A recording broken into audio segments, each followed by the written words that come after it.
So I used to have a radio show in Williamsport, and I had two co-hosts, the great Todd Bartley, a journalist from the area, and my friend Carlos, political consultant. And Carlos was going to do the show with me tonight, so he'll be calling in here soon, I'm guessing. Let me make sure I didn't miss that. No, I don't think so. So...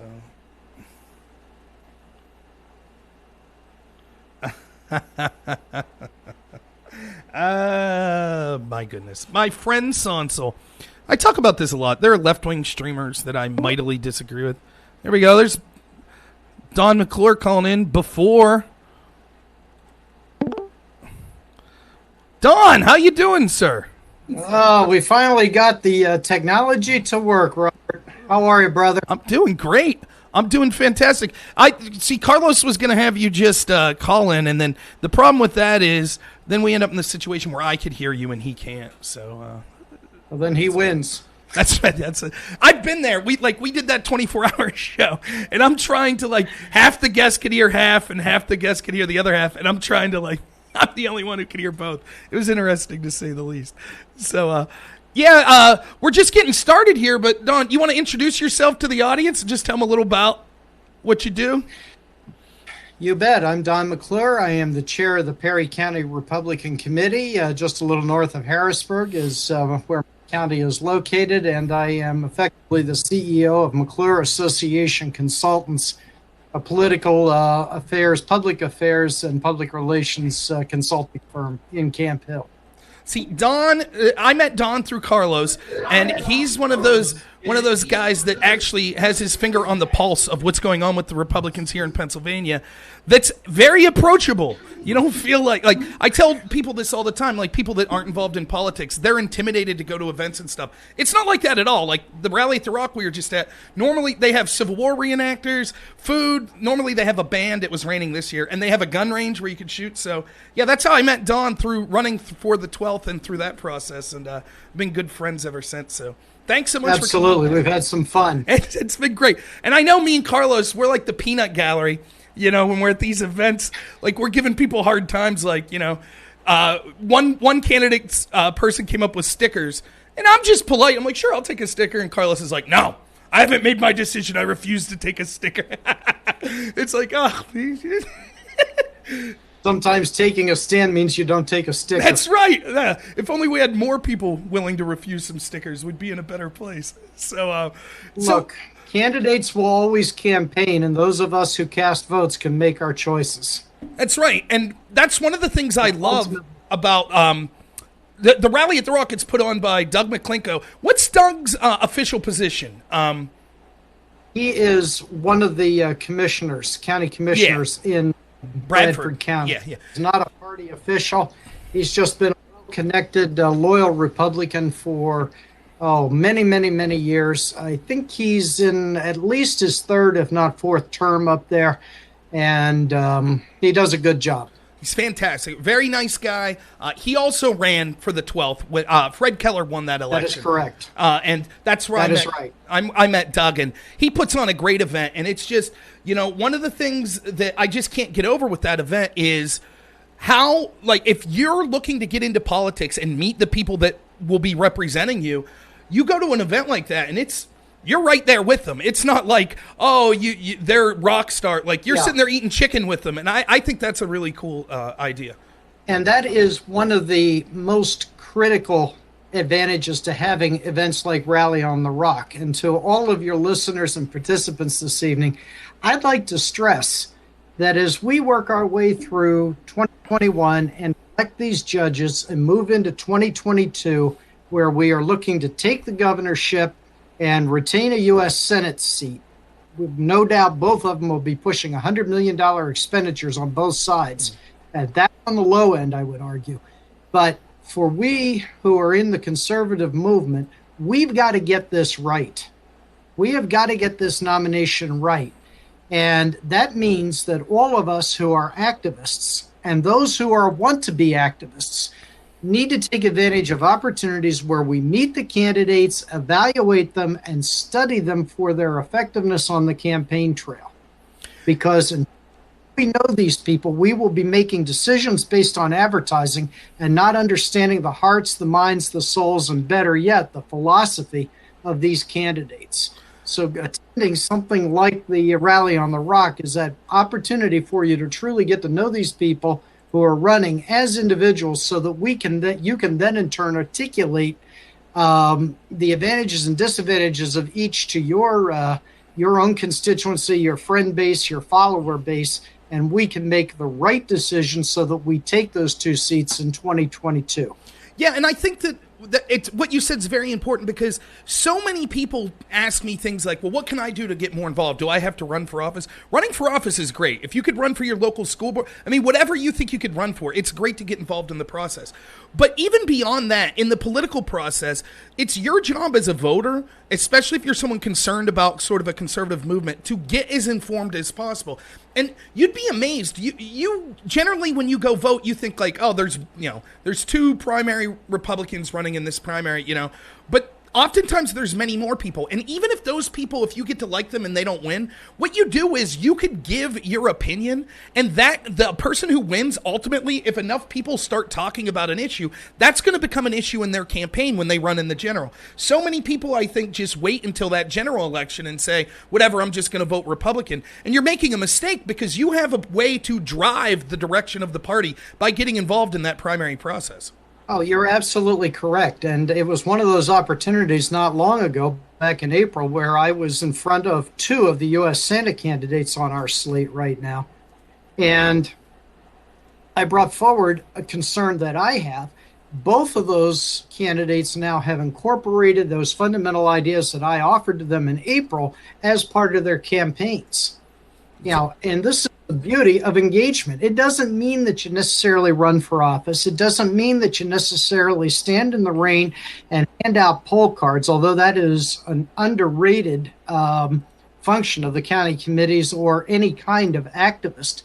But if you know the candidates and you can have some measure of influence on their policy positions and how they articulate those policy positions, then all of us win.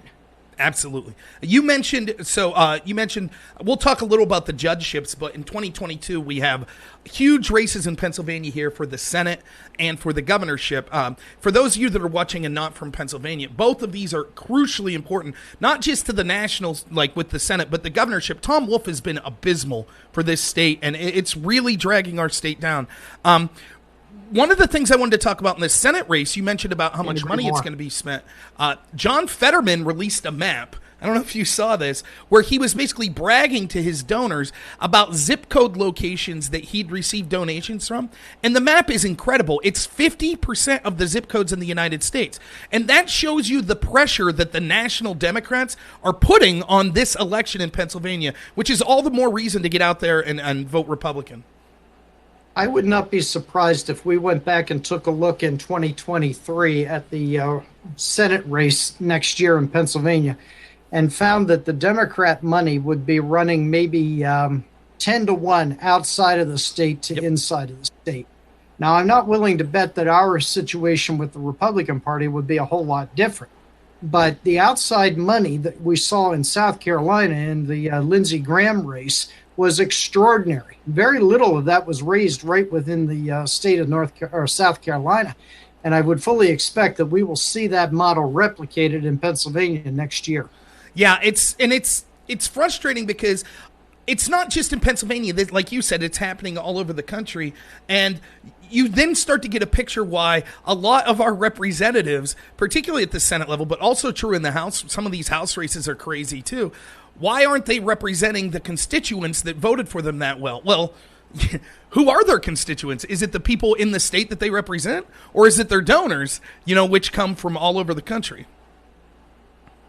That's one of the vexing questions of politics and political money. And, you got to ask yourself, what's the remedy to such a problem? Well, the remedy, one would argue, is that we limit the donations to those within your district. Well, that immediately disenfranchises people outside. And pretty much the Supreme Court said that political contributions are free speech. So we don't have that as an option. Mm-hmm. So what's the other remedy? Public funding of elections. Well, who the devil wants that? Right. I don't want that. I'm sure, Robert, you don't want that, and Carlos, I'm sure, doesn't want that. And I doubt that anybody on your listener base tonight would want public funding of congressional races. So what are we left with? We're left pretty much with the system that we have in place. And I don't know, it may not be very good and it may be seriously broken, but I'm not sure that the alternatives are any better. I agree. And like one of the things, you hear this from the left a lot. You hear a lot of bumper sticker slogans. So they'll say, Citizens United, repeal Citizens United. Well, think of what they mean when they're talking about getting big money out of politics. It's only certain types of big money. For example, we have just today that the Biden administration is publicly calling on Facebook for a list of people they have to censor that they feel is giving misinformation on COVID. Now, if this seems to me to be a clear-cut violation of the First Amendment, but nonetheless, it's authoritarianism, regardless of the legality of it or not. If you would get out the ability to donate from, like, let's say instead of being in media, let's say I'm in the construction business and I want to donate money to a particular candidate. If you say, no, you're not allowed to do that, there's still big money left. For example, those tech companies, they could swing millions of votes in national elections. And we've seen Professor Robert Epstein testify. He thinks that 16 million votes were swung in the 2020 election by Google. So the cat's out of the bag. How do you stop this? You could stop the Koch brothers from funding elections, but can you stop Google? Can you stop their algorithm? Can you stop Facebook? Probably not. Well, this is where we get into, is it section 320? 230, yeah. Number right offhand. And, we get into discussions of whether or not the tech companies need now to be regulated as monopolies and regulated as utilities. And, I've come full circle. I study history.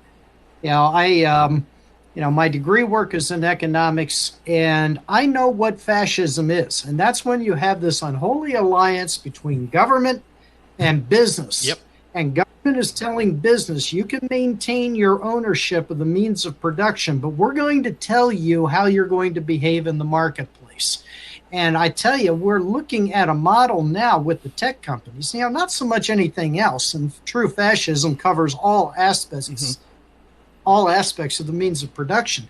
But with the tech companies, when we have the Biden administration telling them, you will censor, we need you to censor, then we have that unholy alliance.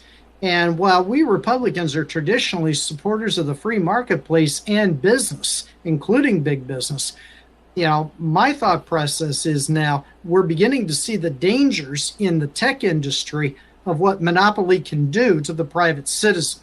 As a matter of fact, I'm even astonished that our program is even on this evening.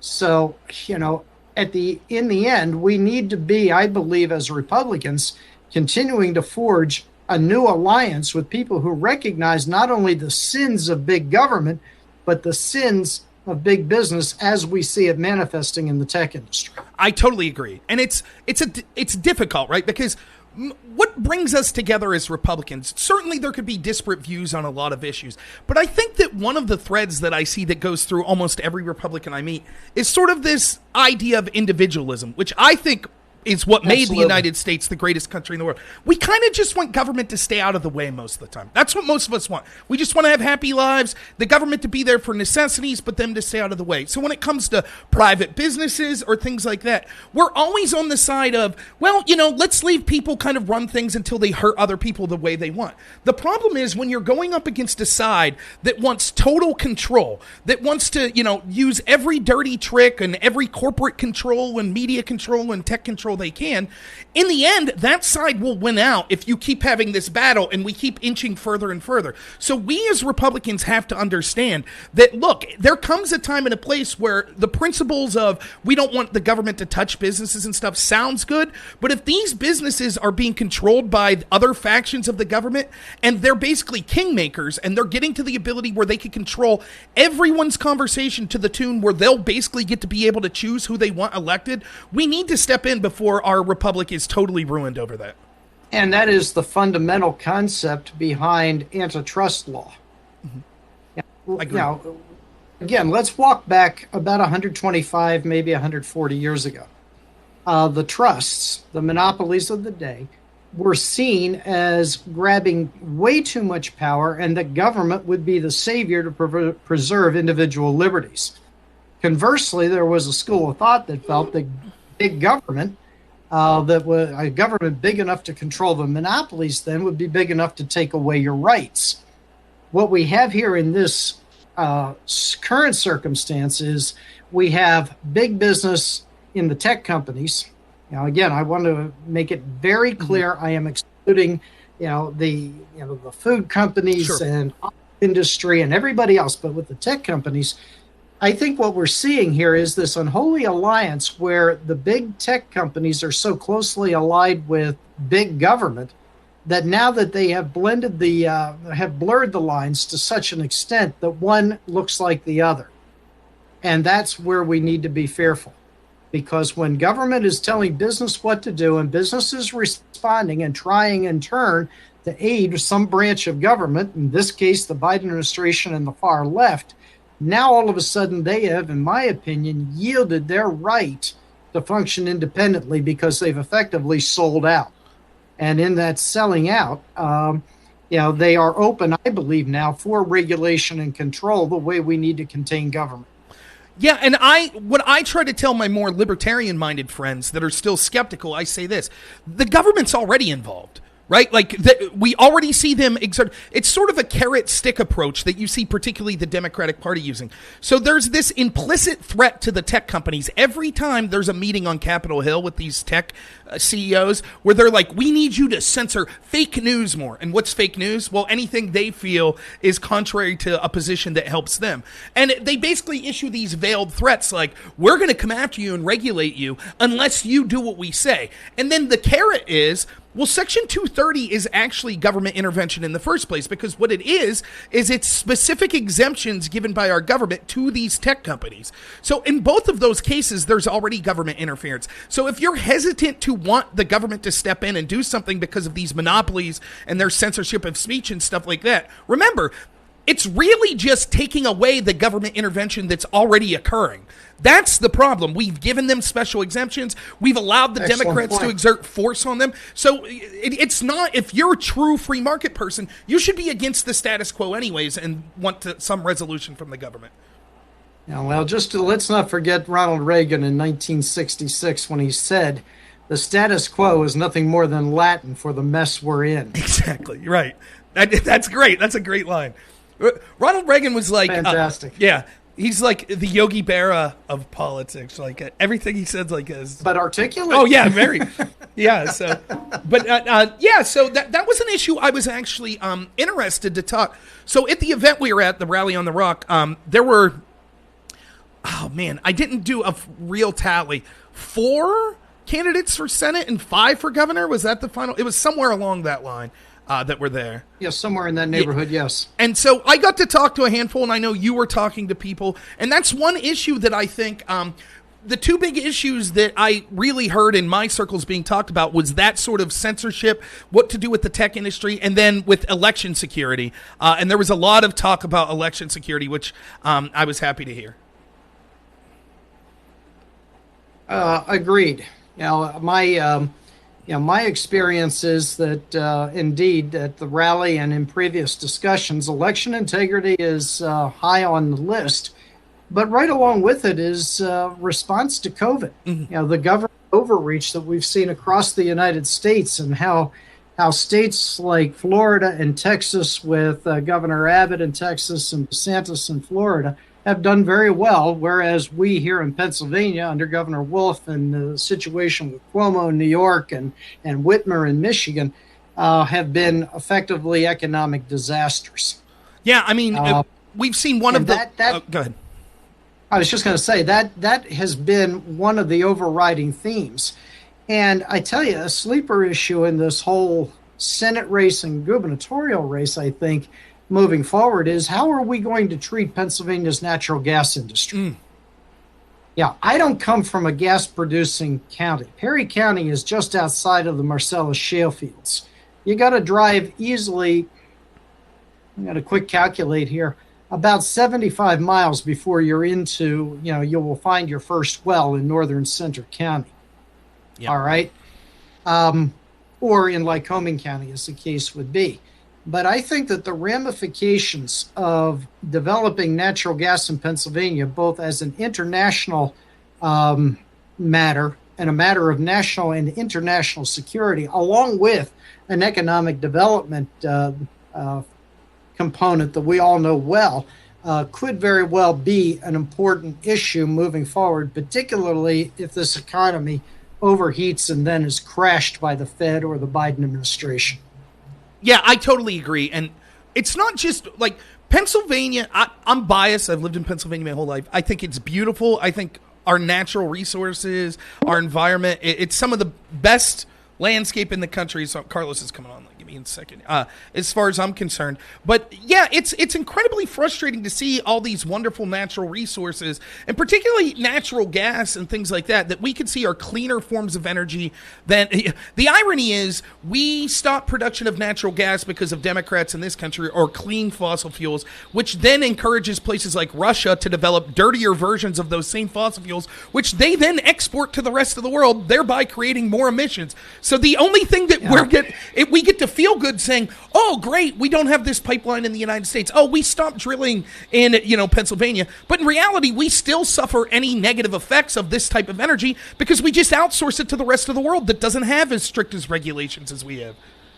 Yeah, but it's much more than that, Robert. We are funding people who don't like us through our own unwillingness to produce our energy resources in the United States. President Trump left the Biden administration with energy security, energy independence, and for the first time in 40, 50, 60 years, we were an exporter of energy. And the first act of President Biden was to shut down the Keystone Pipeline, create an international incident, upset the Canadians, open the door for Canadian oil to go to China and unemploy Americans at exactly the same time. It was a stroke of utter brilliance, and I say that with all facetiousness and sarcasm. And in the process, by exporting energy into these other lands and stopping our own production, ceasing our own production, we are only enriching them so that they can go out and spread their ideologies that are antithetical to the interests of the United States of America. And I find that to be absolutely mind-blowing, and I'd be willing to bet that, and I've had some traction with this, our Senate candidates and our gubernatorial candidates need to understand the strategic the strategic value of Pennsylvania's gas reserves. And we can pull this gas out of the ground cleanly, efficiently, and to the benefit of our economy. And, we cannot see our gas industry in Pennsylvania continue to dwindle as it has under Governor Wolf, and certainly will under the Biden administration. We're going to put an end to fossil fuels. Yeah, I agree. Carlos, makes no sense. Can you hear us, Carlos? I can hear you both clearly. How are you? The great Carlos Saldivia. What's happening, my friend? I'm just trying to make sure that I could find a copying machine someplace in the middle of Pennsylvania. Yeah. Kinko's. Yeah. I mean, it's going to look really, really long and hard, and if you find it, Carlos, you won't know how to operate it. So give it up now. I won't know how to operate it, and I might not be able to afford to have an ID to do it right. But hey, that's okay. We'll let you vote 7 times anyway. Yeah. Exactly right, and I'm very relieved that the White House is working with Facebook to looking to censor me and my COVID-19 propaganda. Yeah, we talked about that a little. I'm sure we'll talk about it more. I will say this. I did not have on my bingo card of insane stuff the Democrats would do, that they would accuse voter ID of being racist against rural white Americans. Didn't see that one coming, but isn't that funny? Us country bumpkins, we still take our horse and buggies, when we go vote. We don't know anything about photocopying or fancy things like that, but... It is just unbelievable. It's one thing after another for a period of now, 5 years? Literally one thing after another. every single day, So- and no one can keep up. So we were just talking about energy independence and about the importance of our gubernatorial and Senate candidates to focus on drilling natural gas in Pennsylvania. Don, just to go along with that point, something that I think my audience, given what I talk about a lot in my show, will find particularly interesting. Notice how they weaponized any accusation of Russia against Trump. Oh, Russia this and Russia that and Russia this. Now, since Biden's administration, first off, Trump was one of the hardest presidents on Russia since Reagan, right? He was harder than Clinton. He was harder than Obama. So the accusations made no sense anyways. But secondly, let's look at Biden's track record. The number one thing Trump did that was antagonistic towards Russia was making us a net energy exporter. That's just nothing hurt Russia more than that. And the fact that Russia has supposedly hacked us, and while at the same time that hacking was going on, Joe Biden shuts down the pipeline and U.S. natural gas production, and at the same time lifts sanctions for remember, it's supposed to be dirty fuel. That's why we're shutting down the pipeline here. And yet he encourages this pipeline to Russia where it will be dirtier and it will cause them to have a strategic economic advantage over us. How do we reconcile? They can shut down Germany by turning off a valve. Right. I mean, it's insane, right? I don't understand Angela Merkel's thinking on that. Why she even accepted that deal in the first place. I simply, from a strategic standpoint, am mystified why she would even consider using Russian natural gas. Don, is it possible that she did it to, get the president? We all had to get Nothing him, right? is ever as it appears, but I suppose that's entirely possible. The greater issue is it's cheaper and more available to them right now, and that's it's a matter of expediency. But the two things that come to mind is, we got Trump. That's the first one. Okay. The second thing is, we're afraid of the Russians, so they won't attack us if we buy their oil, their gas, and the third thing that comes to my mind is virtue signaling to their other global friends. I think that it's probably part of all three things, and not just one. But, it's very vogue to be very anti-American. Well, that's certainly, and one of the things you'll find with energy policy, like the Green New Deal and climate change and all this stuff, have you ever noticed two things that with almost every solution that they offer? One, the party of socialism and globalism and big government, the Democrats in this country, but it's also true of other left-leaning parties around the world. Every one of their solutions entails more power for them. Every single time. It's always more power for them. And the second thing is, it's always, always, always paid for by the poorest and working class people. Always. Mm-hmm. I had someone on the other day that I was debating on this, and we were talking about, historically, I'm sure both of you know this, but historically when talk of green energy being subsidized by countries has came up, what happens is the oil-producing export countries in OPEC, they slash the cost of oil. Right? They'll slash it to like $20 a barrel because they know no matter how much you talk about stuff, people are going to purchase things with their dollar. And if it's 10 times cheaper to buy gasoline than some, biofuel or something like that, people are going to go with gasoline. So the only way that you'll ever get a green energy revolution, which by the way, it's a misnomer anyways, because much of this green energy is more pollutant than the clean natural gas, oil and stuff that we have. But the only way you're going to do it is to make it competitive. And so you either artificially raise the price of fossil fuels or subsidize the price of green energy. And so what you end up seeing is that I was talking to people that were perfectly willing to raise the price of gasoline. Even though I got them to admit it's not going to affect the senators. It's not going to affect the people in Hollywood. It's not going to affect the people in Martha's Vineyard. You know who it's going to affect? Poor people, particularly poor rural people that have to drive far to work.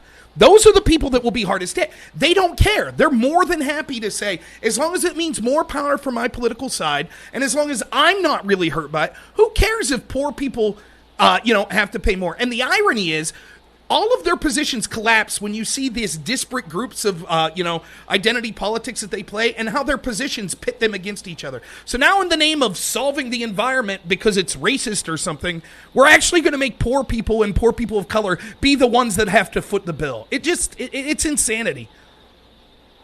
Well, you want to take that, Don? It was a I lot. think it was well said. The fact of the matter is that throughout human history, socialistic models have always damaged the lower classes. And if you want to narrow the income gap and level the playing field, you do it through capitalism. Every time capitalism has been deployed, everyone has done better. There's never a model existed that was otherwise. And, this idea that people are today protesting in Cuba, begging for their freedom, economic and otherwise, and political and religious and what have you, walking about with the American flag. And then we have the squad led by AOC, who's out there still arguing that we need to look more like Cuba and Venezuela. It makes no sense to anyone who's seriously looking at the issues. The ideologues are always going to be there. But for those of us who are out there fighting for liberty, we see it. And the biggest government intervention into our economy I've seen in the past 10 years was COVID. It was the lockdowns plus the stimulus. Now think about this. All of my friends on the left were like, oh, we need to get cash out to people. And I don't disagree, but that was because it was a unique situation where mass amounts of people, through no fault of their own, lost their livelihood because the government mandated it. But even then, the big government socialists couldn't get it right?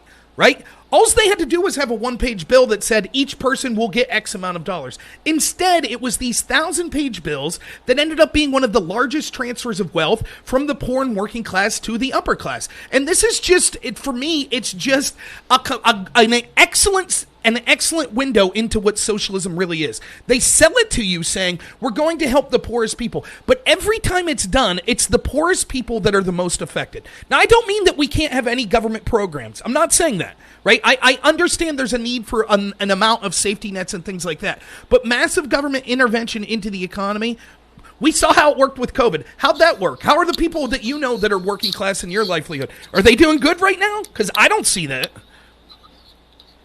Yeah, well, I will say this: when you talk about the lower class people all over the world getting hurt, nothing is worse than what the CDC came out with, I guess 2 weeks ago, and I remember I called you and I told you about it, Robert. Mm-hmm.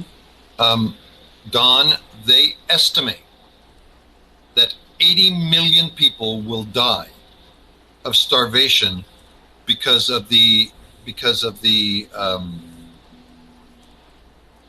loss of business and the loss of supply lines to people who are starving to death all over the world because of COVID. 80 million. It's on their website.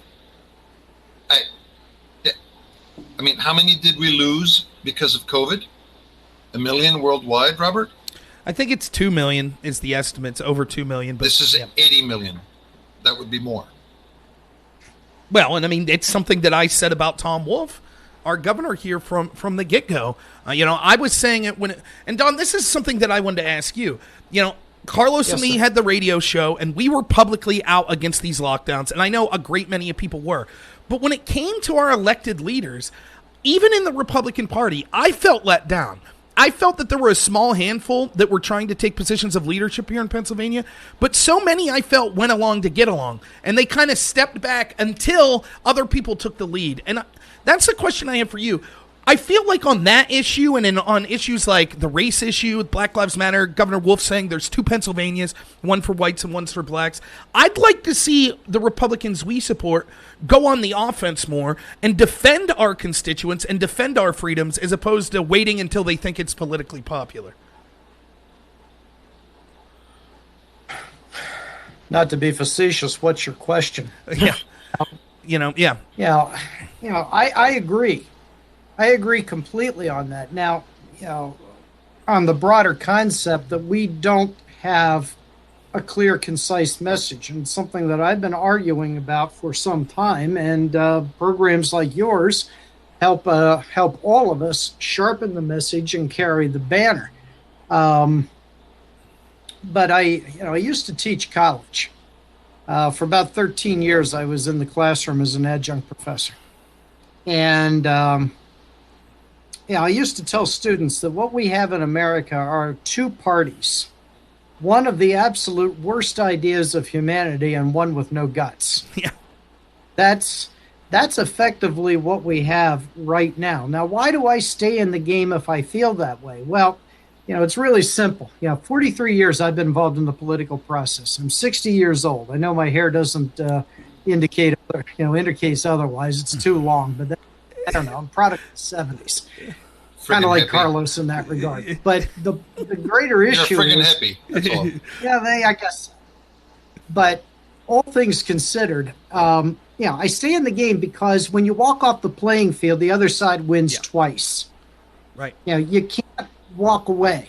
You have to remain engaged and understand that if you really truly want to have an impact and make this thing a little bit better out there, you got to keep playing day after day, year after year. You just can't walk in and walk back out again. It doesn't work that way. But in terms of a message, our side is fighting simultaneously two opponents.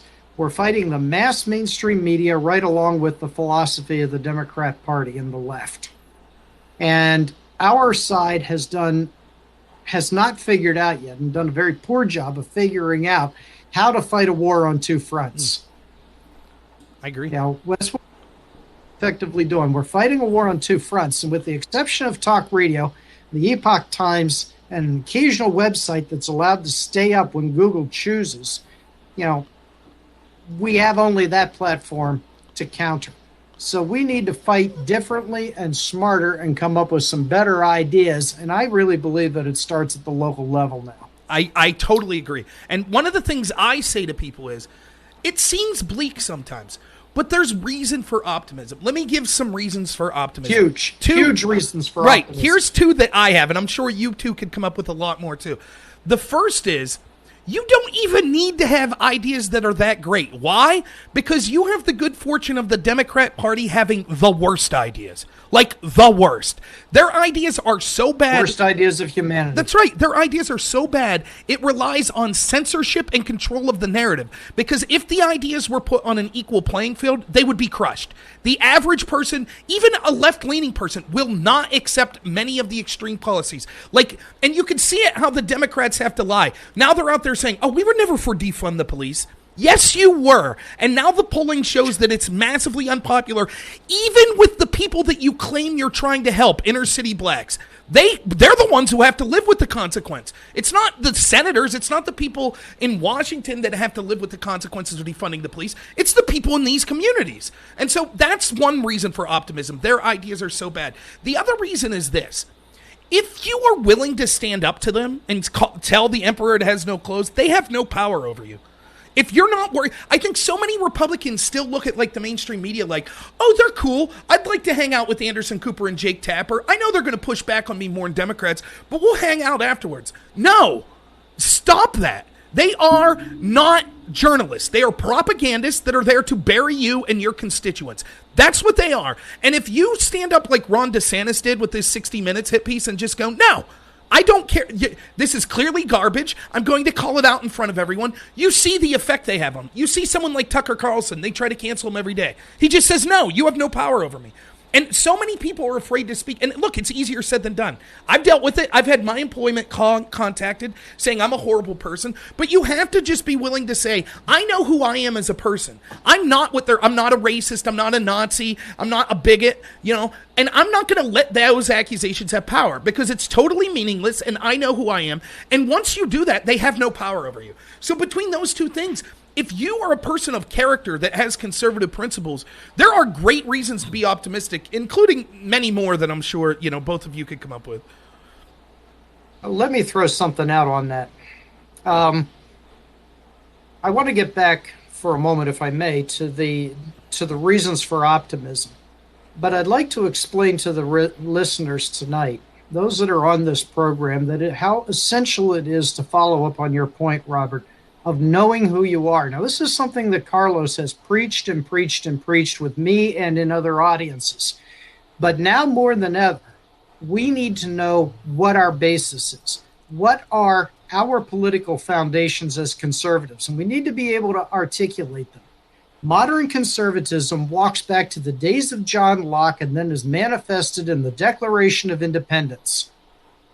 And the theories and the spirit of the Declaration of Independence is what we see living on in American conservatism today. Individual rights, individual liberty, individual responsibility, personal property rights. That's what we see from those days, and that's the message that works. It is the philosophy that works for economic growth and creation of opportunity. And we are seeing, I'd like to argue that those who are watching tonight need to go back and study the Declaration, understand what John Locke was saying in the 17th century, and bring it forward to today as their foundation. Now, an interesting point. We had a district justice race in my county and a court of common pleas race in this past primary. I'm a little weary when I hear people say, "Are you a conservative?" And instantly the answer is, "Well, of course I'm a conservative." And then we need to take them on their on face value. Particularly these judges, because they can't talk about issues under the judicial canons. All right. During a public forum, though, it occurred to me, let's flip this question around a little bit. And I asked them, will you please name 3 basic tenets of American modern conservatism with which you identify? 2 out of the 6 gave an answer, and 1 nailed it. The other 4, registered Republicans, fumbled around and could not answer that question. And if our people, those that are leading the conservative movement and those who are participating in the conservative movement, can't answer that fundamental question, then we have a serious leadership problem. We need to have our philosophical grounding first.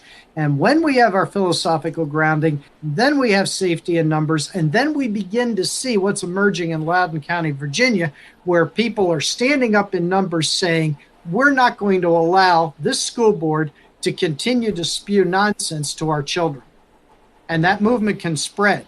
But I'd implore those who are watching tonight, go back and read a little bit about John Locke and the Declaration of Independence and understand fundamentally what it is to be a conservative. I'll get off my soapbox. Yeah, the other thing, with respect to what you're saying, Robert, and that was really articulate. Thank you, Don. Is the following: it's very difficult for Republicans to avoid the following comment. You ready? Hey, Rob, did you see me on CNN? Did you see me in the New York Times? Yeah. You see, they need validation. I was on CNN. I did a full, page write-up in the New York Times. So, and then on top of that, they think that they're friends. They're not your friends. They're not your friends. They're running you down. They hate you. So, I don't care to be on CNN. You are there only for the purpose of tokenism. Exactly. And they will throw you away. No question about it. And I don't care to be in the New York Times. I don't care to be on CNN, at all, because these people, and going back to the very first thing that you'd said, Rob, these are not bad ideas. I'm sorry, I love you, but these are not bad ideas. This is just a quest for power at every single level. I mean, the press secretary today was astounding with the things that she came out with. We are sending information, or we're capturing this information about COVID. Are you ready for this? For Facebook. That's exactly what she said. Mm-hmm. Why is the United States government working for Facebook? Can someone explain that to me? Yeah, it's incredible violation of our First Amendment, and even still, like, here's the thing, right? You can make the legal case. I'm not even interested in, at this point, for the purposes of our conversation or online conversations about the legal case. I'm interested in kind of the spirit of what's going on, this authoritarianism, and as shocking as it is, here's where, like, what really gets me, and this is how I think it illustrates how important it is to have these conservative values today. I grew up in a time where I graduated high school in 2002. My first foray into politics was, 9/11, and then just wanting to get back the people that did that, but then understanding the problems with, sort of listening to the government narrative wholesale, right, as opposed to being individual when we saw problems with the Iraq War and things like that. And I had a lot of left-leaning friends, and those friends, if I could illustrate two positions that they felt most strongly about, it was anti-war and it was anti-government control of information. Both of those went side by side. To watch those people today that I knew from back then say, well, of course the government's doing this, and it's a good thing. Millions of people are now in that camp. And you saw under COVID more than anything, right? Millions of people that said, yes, I don't have basic rights. The government tells me what I could do in all circumstances. And they don't have to be transparent. I will just take them at their word. Even if it meant that they had to lie to me, I will still take them at their word. And that, to me, when I saw her reaction and then I go online, and granted, online's not the best place, but it is a place where people are giving opinions. And when I saw people be like, so good, it's the same with the story of Tucker Carlson being spied on. The reaction from so many on the left was good. He's a bad guy. And he deserves it. And it's like, what happened? How did this country become that? And, what I'll say, like what you say about kind of them wanting, the Republicans wanting to be friends with CNN, like the analogy I give is this. When I was in high school, there was like the popular kids early in high school were the kids with the nicest clothes and their parents had the nicest cars and stuff like that. By the time you get to be a senior in high school, almost every year, the prom king and queen in our school would be people that weren't wealthy, that were just great people, that were really nice people, and you started to realize popularity was stupid. What mattered was the kind people, the people. That's the rationale I get. Stop caring about these limousine liberals. Who cares what they say? Who cares what Anderson Cooper says? Who cares if you get invited to all the cool champagne parties? Like, Andrew Breitbart talked about this all the time. Breitbart grew up, he was like a socialite. He was in California and was a socialite. And he started to travel to these areas of the world where, him and all of his buddies were like, oh, this is flyover country, they're garbage. And what he saw was all these wine and champagne parties were bullshit. It was highlighting how horrible these people were that they knew nothing about. And he gave all that up because he said, I don't need this fake, acceptance into high society. And I think once you realize that the cool kids aren't that cool, like, you can start to stand up and say, I really don't care. Like, as an elected official, I don't care what all the fancy restaurants and the corporations owners think. I care about my constituents back home. I think, hopefully, if we start to see that, we're going to see the country go in a much better direction. Nobody exemplifies that better than Hollywood. Not only are they not the cool kids, they're also the dumb kids. Right.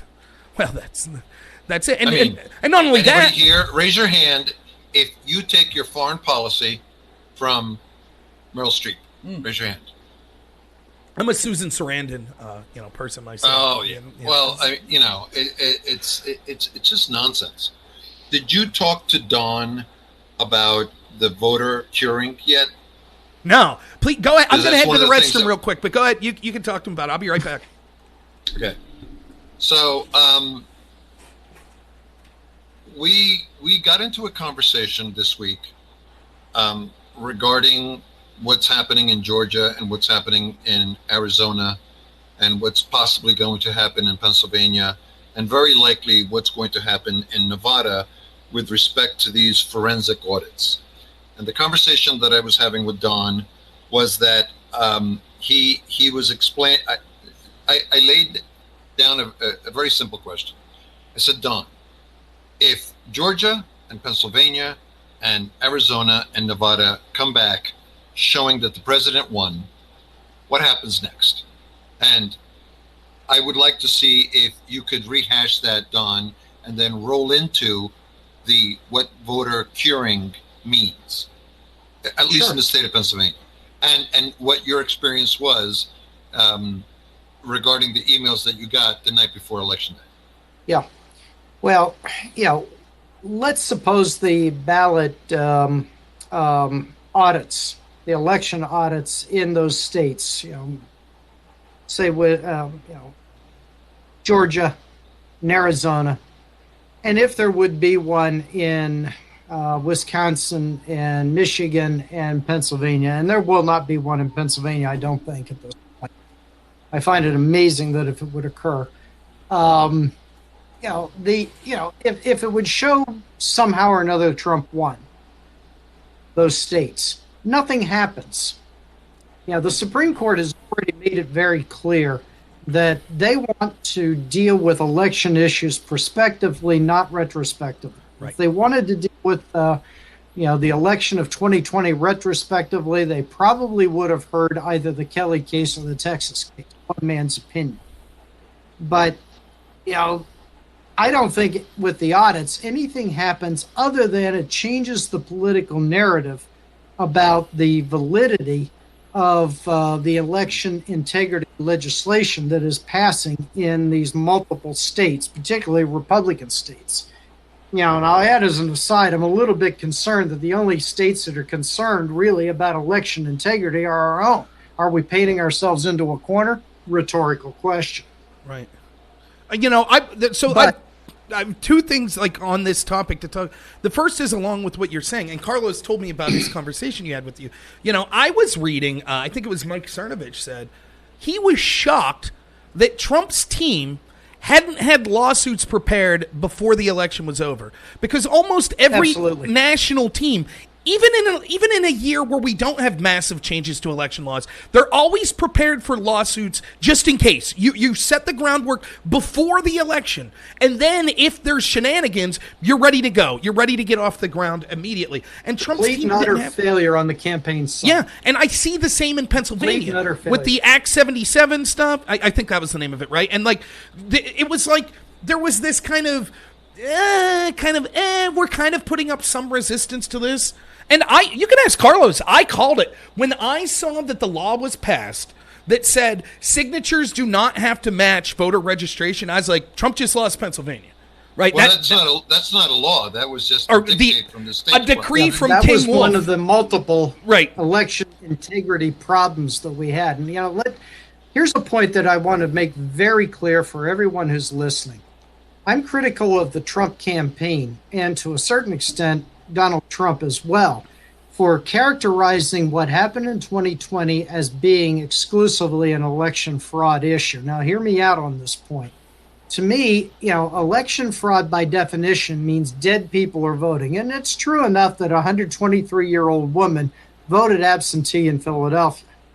All right?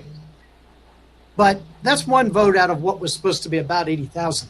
I'm infinitely more concerned about the integrity issues of absentee and mail-in ballots being signed properly, that the inside privacy envelope is included, not excluded.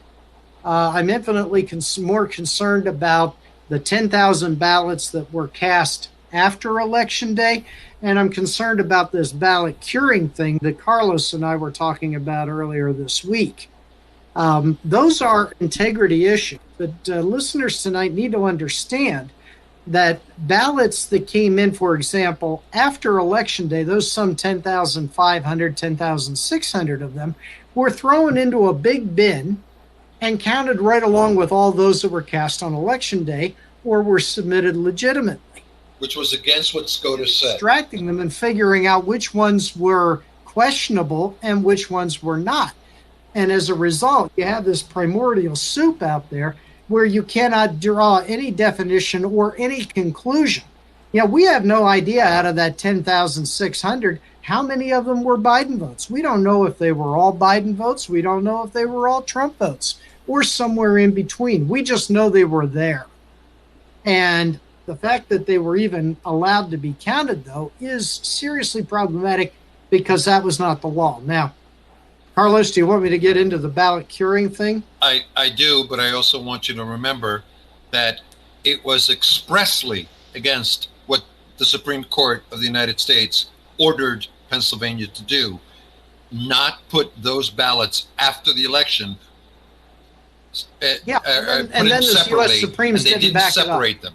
They didn't They did separate not them. back it up. They just threw them in a pile with the old ones. And Carlos, You know, you did the 24-hour show with me the day before the election, remember? We and did. we were talking to different county commissioners, and we were asking them what the process looked like. And they were like, we have to basically keep 4 piles of ballots. We need the ballots that were done in person. Then you need the ballots that were done, mail-in ballots that were received on time and everything looked correct. Then you needed another pile for mail-in ballots where the signatures didn't match the voter registration. Then you needed a 4th pile for mail-in ballots that were received after the deadline, because each of those were going to be challenged at the court level. And so the state of Pennsylvania and the counties were required to keep these different piles of ballots. That way, if a judge later would have said, yeah, we have to throw out all the ballots that the signature didn't match the voter registration, we would be prepared to do that. But instead, they just said, nah, screw it. We're just going to put all the ballots together. And the judges let it happen. They were just like, oh, what can we do now? That's Right. what we're talking about. That it including reminds me, absentee. Robert, it reminds me of an instance in the 1830s with Andrew Jackson. He got a negative ruling from the U.S. Supreme Court. And, his advisors were all uptight over having to comply with this ruling. And Jackson wasn't at all concerned. He looked at his advisors and said, okay, they've made the ruling. Now let them enforce it. Right. Enforcement mechanism. So all these ballots this year, even though the Supreme Court said separate, once they're in a heap, how are you going to pull out? They pulled an Andrew Jackson. Yeah. And just real quick, before you talk specifically about the ballot curing, if you're listening and you're on the left, this matters to you too. It's about more than just this election. Like, think about it this way. If a Republic, let's say Trump runs again in 2024, and in key swing states, and it's not just Pennsylvania. For example, they've admitted in Fulton County, Georgia, they've lost the chain of custody of over 100,000 ballots. Would you be okay with that? If Trump magically pulls out a victory that it looks like he's losing election night, and then he pulls out a victory, and it turns out that these ballots that put him over the top, there was no chain of custody. Are you comfortable with that? So it's not just about this election. It is about faith in the process. And none of the issues that we talk about, like natural gas, or maybe if you're on the left, maybe you're a big climate change person, whatever our issues are, if we don't have faith that our elections are secure, none of those issues matter. Because the process has to be legitimate, or else what we want as a people to vote for, it won't be enacted, because the illegitimate process will just put people with power in charge. Right. And you're talking to one of those people right here. Right. Yeah. I don't have any faith in the system anymore. Yeah. It ended at 10 o'clock on election night when Pennsylvania, for no reason at all, stopped. Oh, simultaneously with Arizona. Not to mention that at 7 o'clock, Fox News called Arizona for the president, and he lost by 10,000 votes. And how do you do that? And I want to do that with millions of votes being counted. I want to answer one person in the chat, and then we'll leave Don talk about ballot curing. A person in the chat says, but it looks like my signature's changed, so why would we be concerned about signature matching? I don't know, ask the Democratic Party. They kept Ralph Nader off the ballot in 2004 based on signature matching. They fought Gavin Newsom's recall election, saying that the signatures didn't match. So the Democrats simultaneously, while saying, oh, the signatures didn't have to match in Pennsylvania for ballots that benefited us. As soon as it harms the Democrats, what's the first thing they do? Check the signatures, make sure the signatures match. So, and then, and we'll talk about this more in a bit, but it's not just that they say that signatures shouldn't have to match. What do they say? It's racist. It's an insurrection to demand that they match, except when they're doing it, and then it's perfectly fine. Yeah. So, Don? Yes. Voter curing and why the Supreme Court didn't fight hard enough, even though 3 appointees were appointed by the president. Okay. Seriously different issues. Only because we both talked about it. So. Yeah. The ballot curing process. The concept of ballot curing, we have to define and clearly understand what it is. Ballot curing is intended to be an option provided by the county election boards to their voters that if they receive a mail-in ballot that is somehow or another incomplete or improperly filled out, it is a mechanism, allegedly, for the county board and the parties to call the voter, ask him or her to come in and fix the errors. Hence the curing part. That's the curing part. Now, there's some big problems with this. First of all, it's not provided, ballot curing is not provided for in state law. It was not part of Act 77. It is completely and totally outside of the legal confines. But it was allowed, and it was ordered by the Department of State. Secretary Bookvar issued her order allowing for ballot curing at 10:30 on Monday night before the election. Now, here's the rub that we found across the state. In my county, I'm going to use it as a bellwether and a benchmark. A rock-solid Republican county. When our election board arrived in the polling at the courthouse on Tuesday morning to begin counting the absentee and mail-in ballots, there was this message from Bookvar from the night before. Here's how you go about ballot curing. Our election board had absolutely no idea what ballot curing was. They had to take a look at the tutorials that were provided to even understand the concept. It was never heard of. It was brand new. My legal team that was in my courthouse watching the vote counting process, they didn't know what ballot curing was. They had to review it. But isn't it interesting in a county where on election day, 65.5% of the voters are Republicans and the rest are others, that the Democrats were able to school our general solicitor for the county on how ballot curing works. Now, isn't that interesting that the Democrats, who are the gross minority in our county, distant minority, understood the process by which ballot curing took place, but the Republican Party majority and the election board had absolutely no idea.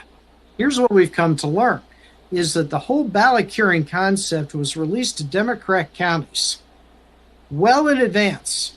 So they knew how to do it, how to orchestrate it, what to do, what to look for, and particularly in the Southeast and Allegheny County, had a mechanism in place to act. Whereas the rest of us, who were playing by the rules, were completely caught off guard by the concept, let alone how to cure a ballot. In my county, our solicitor assessed this whole concept of ballot curing, went back to election law and said, geez, there's no basis for this. We don't know. I don't know where Bookvar is coming from. Since there's no basis, Perry County will not engage in ballot curing. But in other counties, like in the Southeast, they were all ready to take advantage of it, and instantly their election board said, fine, we'll go with it. And interestingly enough, the Republican parties down there had absolutely no idea how to respond, but the Democrats had an infrastructure in place to take advantage of it. Until election day morning. Right, and it's too late to put together any kind of an infrastructure. Right. You had no way to know how to chase down a ballot curing circumstance, an incidence. This is what we mean by election integrity. And this is the kind of thing that needs to be cleaned up in our state law. And it's exactly the language that was vetoed by this governor a week ago in that election integrity bill. Right. So and we don't have any Republicans that can answer the question when Democrats say, so what, Don? What are you going to do about it? In that moment on November 4th, 2020, there was nothing we could do about it. Exactly. The state violate the law, and the state Supreme Court is going to allow it to happen, and the county election board is going to play games as they did in the Southeast. There is absolutely, positively nothing that we as the Republican Party can do. We have no recourse in that circumstance. Right. And this is what gets me. Election. Please, sorry. What we need is a stronger election integrity, a system that has greater integrity. I think the words we're using now is easier to vote, harder to cheat. And, we need it immediately. They call it voter suppression. Wait until 22 to get it. Yeah, they call it voter suppression. Here's where the Republicans are to blame, though, right? Ask Carlos. I have been saying one of the great, and this is going to seem like it's off topic, but it's not, and I'll bring it around to it. One of my great frustrations was going around to Republic events and doing the show and having people call in that were telling me Trump's going to win 48 states, blowout, no problem. He's going to clean up in Pennsylvania. They were dreaming. Right. They were dreaming. And I kept telling them, I said, you sound like Hillary voters. Your hubris will be your downfall. And one of the things I said to them is, we literally have lockdowns where they're telling people you can't go to Trump rallies, you can't go to work, you can't go see your mom in the nursing home, but you can go march for Black Lives Matter. You can go loot, you can go riot, you can do that, but you can't go to work, right? And I said, if you think, and we saw that Democrat governors were putting COVID patients in nursing homes, they were refusing to stop riots, Democrat governors and mayors. We saw if they were willing to go that far to harm Donald Trump, do you think they weren't willing to have an infrastructure for ballot curing that they didn't give to the Republicans? Do you think they weren't willing to do everything possible? And I'm not even saying straight up fraud. I'm not even saying that. I'm saying tweaking and gaming the system in ways that we can't really say are illegal. You didn't think that they were going to be prepared to do all that? And I feel like over and over, Republicans, both the voters and also the politicians that should have known better, were caught with their pants down, like Trump not having lawsuits ready, or the Republicans in Pennsylvania. I know maybe it would have been impossible for them to know exactly what was going to happen with this ballot hearing, but they should have been as suspicious as possible. So I hope the lesson is learned. Going forward, do the Republicans now understand that the Democrats will do anything to win the election? I hope they understand that. I hope too. Yeah, I don't know what else to say to you, Robert. I hope as well that we understand now that that we need to fight on a different playing field, and that's this strikes at why we need to elect our judges, because right now all 4 open judicial seats that are standing for election in Pennsylvania this fall are about retaining seats that we already have.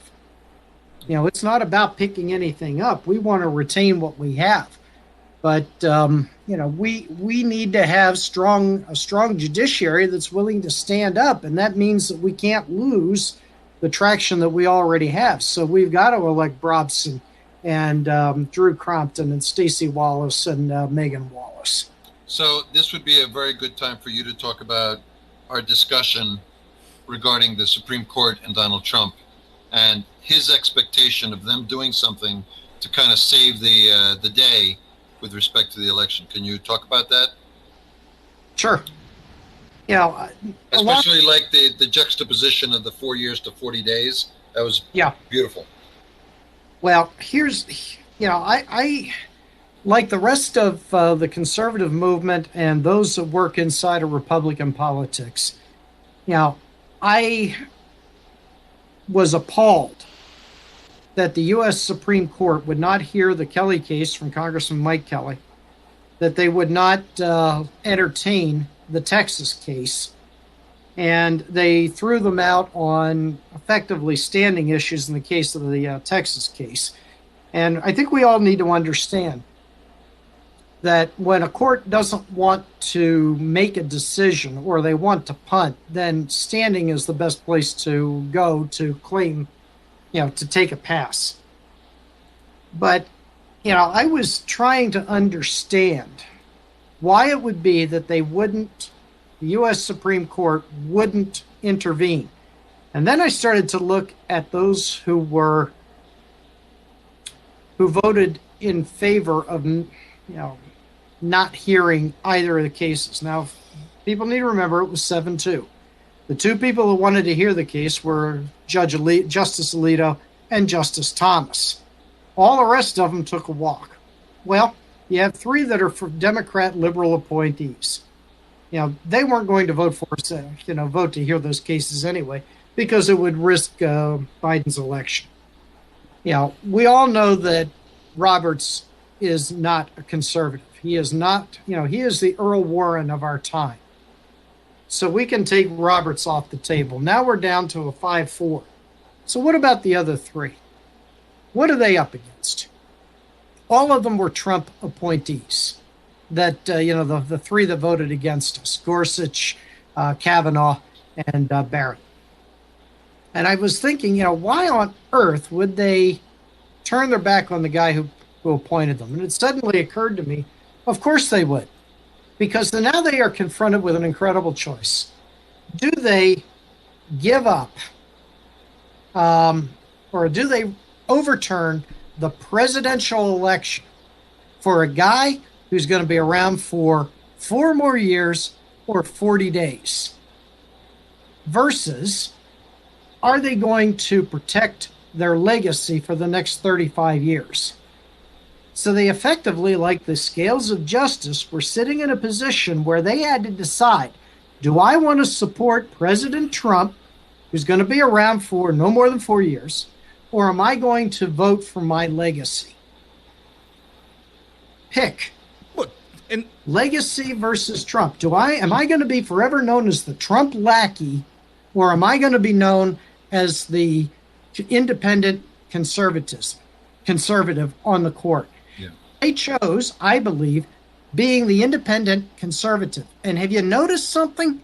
There hasn't been any talk about impeaching any one of those three since they cast the pro-Biden vote by not hearing Kelly or Texas. well, and that's So I think what we had was a political calculation made by those three judges. And that's exactly what I was going to. You're right about the legacy thing, but it's also more than that. Look what happened to Kavanaugh.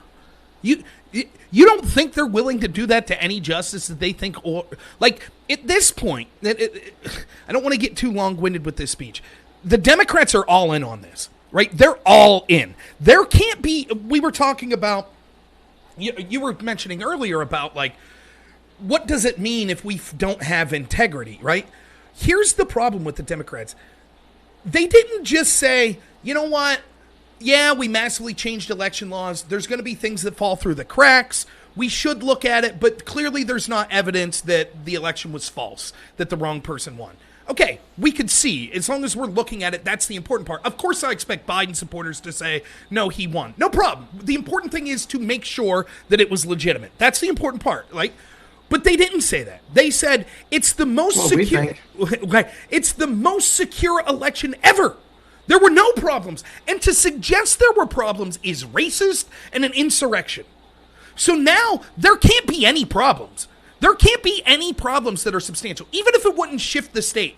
If we audit Pennsylvania and we find like, geez, there were 9,000 votes that were fraudulent, right? They can't have that come out, because then their whole push of election ID is racist and trying to have election security is an insurrection and trying to talk about it, YouTube censors you and Facebook will censor you. They can't have that. So they're all in on this narrative. And because of that, and what we've seen when they're all in before, like what they did with Kavanaugh, do you really think that those judges didn't go to bed at night thinking, myself, my family are literally in legitimate danger if we would hear a case that would force us to rule that there were massive problems with this election? They will send mobs to our house. They will discredit us in any way they can. The mainstream media will go through my entire life. They'll go through my high school yearbook. They'll talk to everyone that I ever went to school with, trying to find any heinous allegation. And so what judge in their right mind, and again, maybe you would make the argument, but these judges would have integrity. Maybe if they 100% knew the election was stolen, but they don't. And so if it's a tiebreaker, they're like, why risk my reputation? Why risk myself and my family's safety? I'm just going to stay out of it. And I legitimately feel that's what happened. Well, I'm not willing to go the route of they capitulated because of personal safety matters. I don't know that that's a matter of speculation, but being an individual, a person who has followed the political process and watched the Supreme Court and its political decisions, I'm willing to go out on that limb and offer my theory that it was a matter of legacy protection and only legacy protection.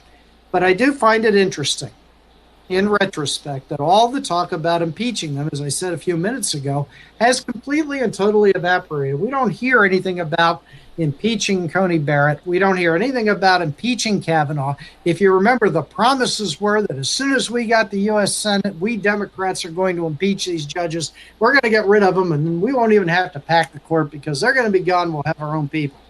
Well, now we don't have that discussion. court packing may come back on the agenda. We'll see what this commission does. But I really believe that, the legacy protection and the career, was what really drove this whole thing. And I find that it awfully interesting that the impeachment stuff stopped with that vote. Yeah, I mean, when it comes to these processes, I talk to Carlos about this all the time. I have no faith. I mean, I was arguing with Trump supporters after the election that were telling me they were 100% certain that the Supreme Court would hear this case, they would overturn the election, and Donald Trump would be in office. The chance of that happening then or now is zero. It's not going to happen. Yeah. Even if they find fraud, they are not going to put Donald Trump in the office of the presidency because... Correct. They know that the this best country... they're going to do is prospectively fix That's right. That's it. And so you're living in a pipe dream if you think that somehow Biden's going to be removed. It's not going to happen. And, I think that ultimately the mentality of the like, I said this to Carlos, to use a sports analogy. I know people are rude to do so, but, it's like, did the Patriots deflate those footballs? Who gives a shit they won? Right? You can can put any asterisks you want next to that Super Bowl. Who cares? They won. Right, and it's and that's what I talk about all the time, with respect to Pelosi and people like her. They are mercenary about how they do their politics. They are playing for all the marbles, and we are playing for scraps. There is no high road. This is the friggin' road. This is the only road. There is no high road. You ever watch a movie and it's like a swords and sorcery movie, and the good guy is about to get his head cut off, and all of a sudden the hero comes from the side and puts out his sword and blocks the sword that's going to lop off the head. Yeah. Why can't we expect someone in the Republican Party to be that sword that parries that killing blow? Because we don't have anybody strong enough to do it. Nobody stood up and said, do not close your businesses. Do not close your businesses during COVID. Stay open and I will give you air cover. Not one single politician did that. Not one. But imagine if 500 politicians did that in the state of Pennsylvania. We never gave the Wolf administration a stress test. Never.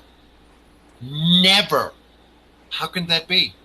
Because they're weak. Cowardice. And because they're weak, now this leads me to what happened at Rally of the Rock. Do you want to talk about that, Robert? What specifically are you referencing? Well, I mean, so now we're past. You get me in trouble here. We're past the election. Yeah. Okay, we're past the election, and now we have a new crop of politicians that are coming to us and telling us that they're going to be the savior. Mind you, that 90% of these people held office last year and did nothing for the president to be reelected. Same exact people. So what should we expect? And, maybe you want to talk about exactly what happened. I'll start it off. Okay. Don does not agree with me. Okay. But I'll start it off. Do you know that we had 4 judicial candidates that spent, and Don wants me to be precise on this, the majority of their 2 minutes talking to us, the people at the rally, and just so people understand, the Rally at the Rock is held at Doug McClinko's house. He is a county commissioner, 2 or 3 term county commissioner out of Bradford County, and he throws a party for any Republican that wants to come up and meet candidates and have fellowship with those Republicans. What it really has turned out to be is a party for Republican operators, okay? Not so much regular Republican voters, okay? But for Republican operatives. So these judges spent the majority of their 2 minutes speaking to Republican operatives. And do you know what they had to say to us? That the most important thing this year, not one, not two, not three, but 4 people said it, was that we must get Judge Brobson, who is the president judge on the Commonwealth Court, who's running for Supreme Court judge, to get him elected. Mind you, the Democrats have a 5-2 lead in terms of, the makeup of that court. So losing a Republican judge would make it 6-1. Not a big difference in my mind. But we do lose the president judge of the Commonwealth Court, of whom Governor Wolf can turn around and appoint a Democrat, and he might not be, a total left guy, but he might be someone who's a Democrat that is good enough to be able to get and be confirmed by the Senate. Now, I don't know if the Senate is in the mood to pass, a judicial appointee by Wolf for that seat. But we lose someone who's in charge in one court to be a backbencher in the Supreme Court that is 5-2. This is the message that these 4 judges gave us. At the heels of us losing the presidency because of neglect and because of hard work and because of a lack of courage, you're telling me to vote for a guy that, are you ready for this? Hold my beer. Didn't show up to the rally. And you want me to take you seriously? Please, sell me. Go ahead. All right, here's what I'll say. It's tough with judges, right? Because the criticism is if a judge stands up and says, we're tired of this shit, we're tired of Tom Wolf and blah, blah, blah, that's going to be used as an argument like you can't be that political as a judge, right? So you got to come up with a reason to say to vote for me without saying, I'll vote this specific way, I'll vote that specific way. Now, I'll grant you, I thought that we could have learned more about each individual candidate and they could have talked more about their judicial philosophy. I would have liked to have heard that. I would have. But, I understand that they were presenting it more of a like, we're a team, 4 for 4. Right? Like was kind of their idea. Vote for one of us, vote for all of us, Maybe when it gets to that general election, hopefully they do more talking about why as individuals they're good. As far as Brobson, I'm not even disagreeing with your argument necessarily about him on the Supreme Court. That seemed to be an argument for the primary, though. What are we supposed to do? Vote Democrat then against Brobson? You know what I mean? It's too late now. I don't think that losing that election for the Supreme Court and then Brobson staying on, the court he's on, I don't think that that's a better situation. No, with respect to that, let me be clear. He was just named president judge 2 minutes ago. And now you're running for Supreme Court? I've heard of ambitious politicians, but this is friggin' ridiculous. I don't know. I can't tell you the specifics about the guy. No one sat this guy down and said, we can really use you in the in this court that you just got named president judge. And imagine being a judge on that bench. You just voted for a guy who literally was there for 2 minutes and is now running for another level judgeship. Forget about me saying that. Imagine a Democrat saying this, and you would have to agree with them. And the way that I feel right now is that I'm a what kind of not a disaffected, but I am a feral. I'm a feral Republican right now. Okay, because I am so sick and tired, and I've said this to you. You guys have heard this a million times, of my vote and my money not counting for anything, And then we have people that are just full of ambition and you know, what have you guys done? What have you done? Like Jason Fitzgerald said today in his video, name me 3 things you've done. Anybody, fill my ears. I mean, I'll leave Don talk more about. Again, you're talking about. I have to be honest. I don't have the connections you two have, right? I have a limited exposure, basically through you two guys, on the inner workings of the Republican Party in the state of Pennsylvania. But most of my commentary is about the principles of conservatism, the culture war that we're fighting, the direction that we should go as a party. But I don't have that insight into the inner workings of the mechanics and things like that. So I can't speak to what should have been said to Brobson before he decided to run and whether he would be better off in the seat that he's in. All I could say in general is running for judge is very difficult in how you could politicize it. So I don't mind. I think you heard a very different tone from the people running for Senate and governor than you heard from the people running for judge, and rightfully so. I think strategically they do need to get better when it comes to a general election of pitching themselves to a broad swath of the state. I don't disagree there. But as far as Brobson, specifically, yeah, it would have been nice if he was there. I don't know what his situation was.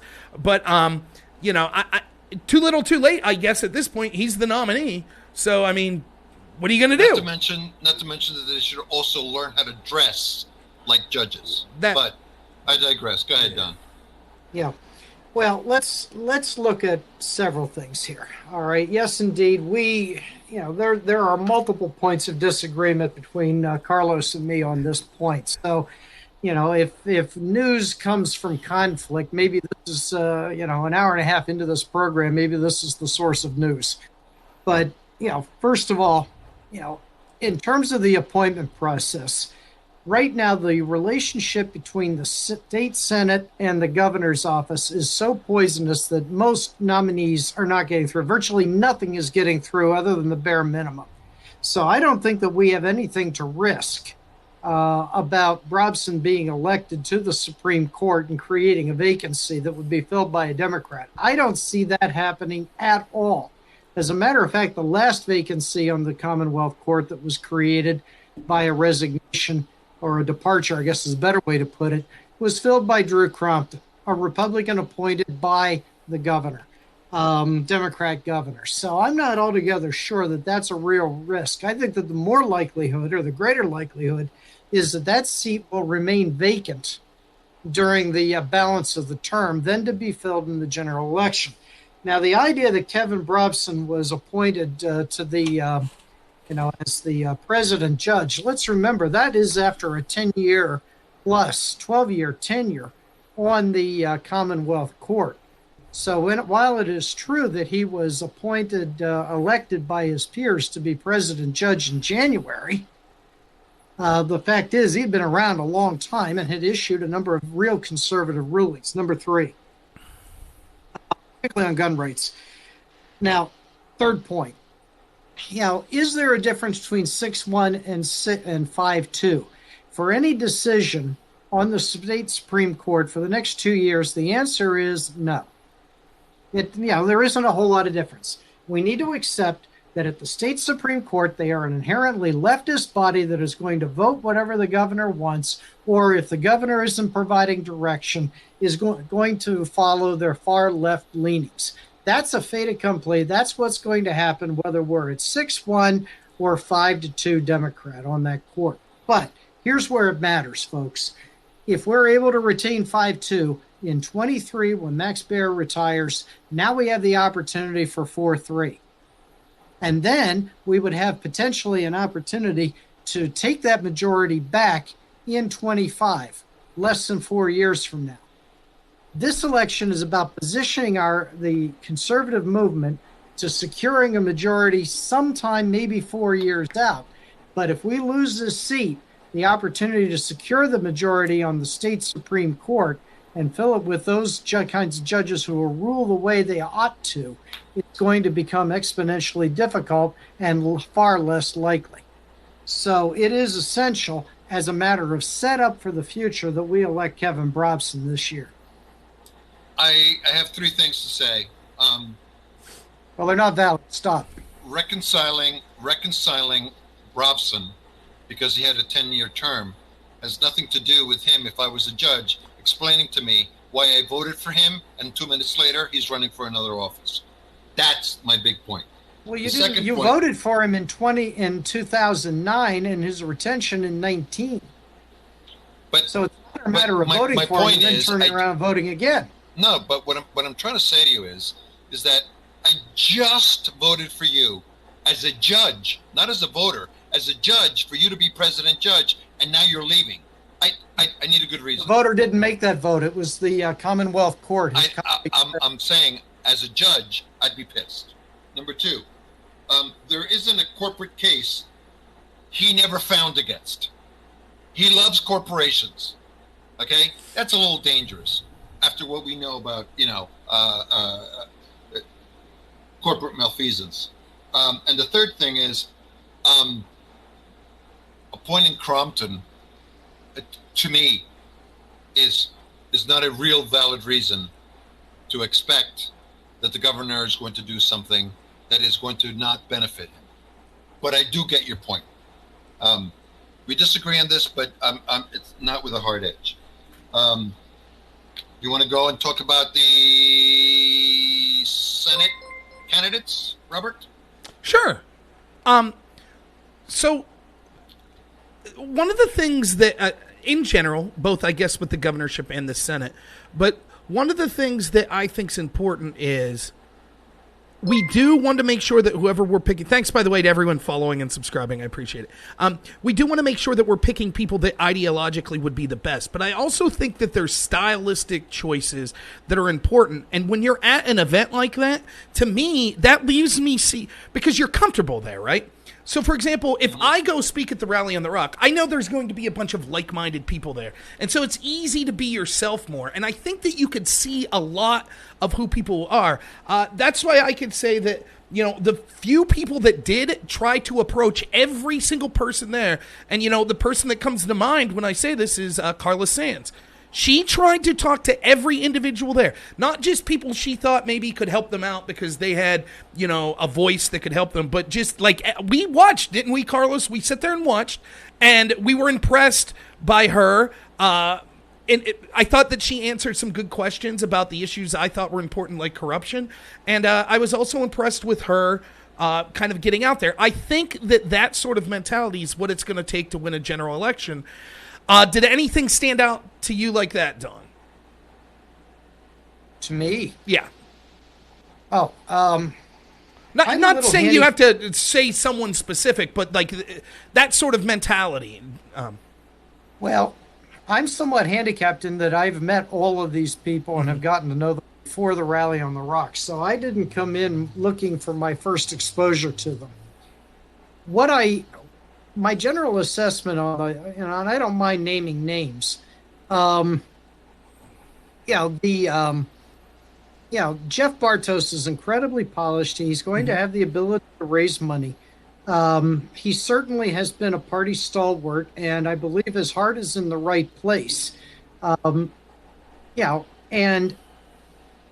he is able to bring his inner soul forward in a dynamic manner in the campaign, he may stay the front runner. Sean Parnell, I believe, is a guy who has an incredible future. I think that he's perhaps the most articulate in the field, and I think that to a large degree he has an extraordinary ability to connect. Carlos would argue that maybe he has a little too much energy, but I find him to be an incredibly attractive candidate and could do well. Kathy Barnett, extraordinarily articulate. For those who haven't met her yet, she is a former Fox News contributor. She has extraordinary communication skills. If she's able to raise the money, she's going to be a player. And then there's Carlos Sands, who, when she finds her message and her mojo, she's excellent one-on-one. But But in a group, when she finds her message and her mojo, she's going to be a force to be reckoned with, I believe, particularly with her personal wealth and ability to raise money outside of Pennsylvania. I think that she will doubly be a force moving forward. She's in it for the long haul. And I find an awful lot to like about her. I find a lot to like about Kathy Barnett. She's incredibly genuine. Parnell, I think, is a rock star in the making right in front of us. And, certainly Jeff Bartos is rock solid. The other candidates in the race, Mr. Felstein is, an incredibly good man. I may have just mispronounced his name. I don't see where he's going to have the fundraising capability to do well moving forward. He's a nice man and a serious fella. I don't see where he has the traction. And then the last guy in the race, Everett Stern, is a non-starter in my opinion. Simply a non-starter. He did not attend Rally at the Rock. I have met him. I've seen him on the platform. And I will just simply tell everybody he's not ready for prime time. Okay. So I'm generally with you on everything you said with respect to the Senate candidates. So let me tell you a little bit about my mindset. I think that one of the things especially in politics, but in every single business silo and every single interaction between human beings, one of the things that I look for is your ability to care. So when I first met Robert, Robert was very open, very, very welcoming, very friendly. And that is the gateway to being able to show people that you care. And I know it's a term that is hackneyed, okay? And same thing with Don, okay? I mean, Don didn't know me from anybody, but spoke to me, addressed me, didn't break eye contact. And then I found out he's whip smart. Caring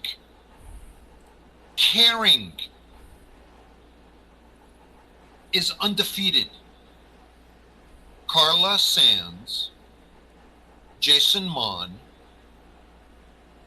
Jason Ritchie, Dr. Rawa, Rama or Rawa? Zama, Z-A. Zama, sorry. Forgive me.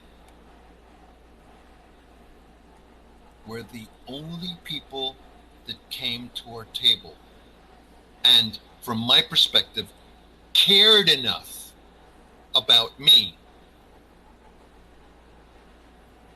as a voter and as a Republican operative. They came to my table.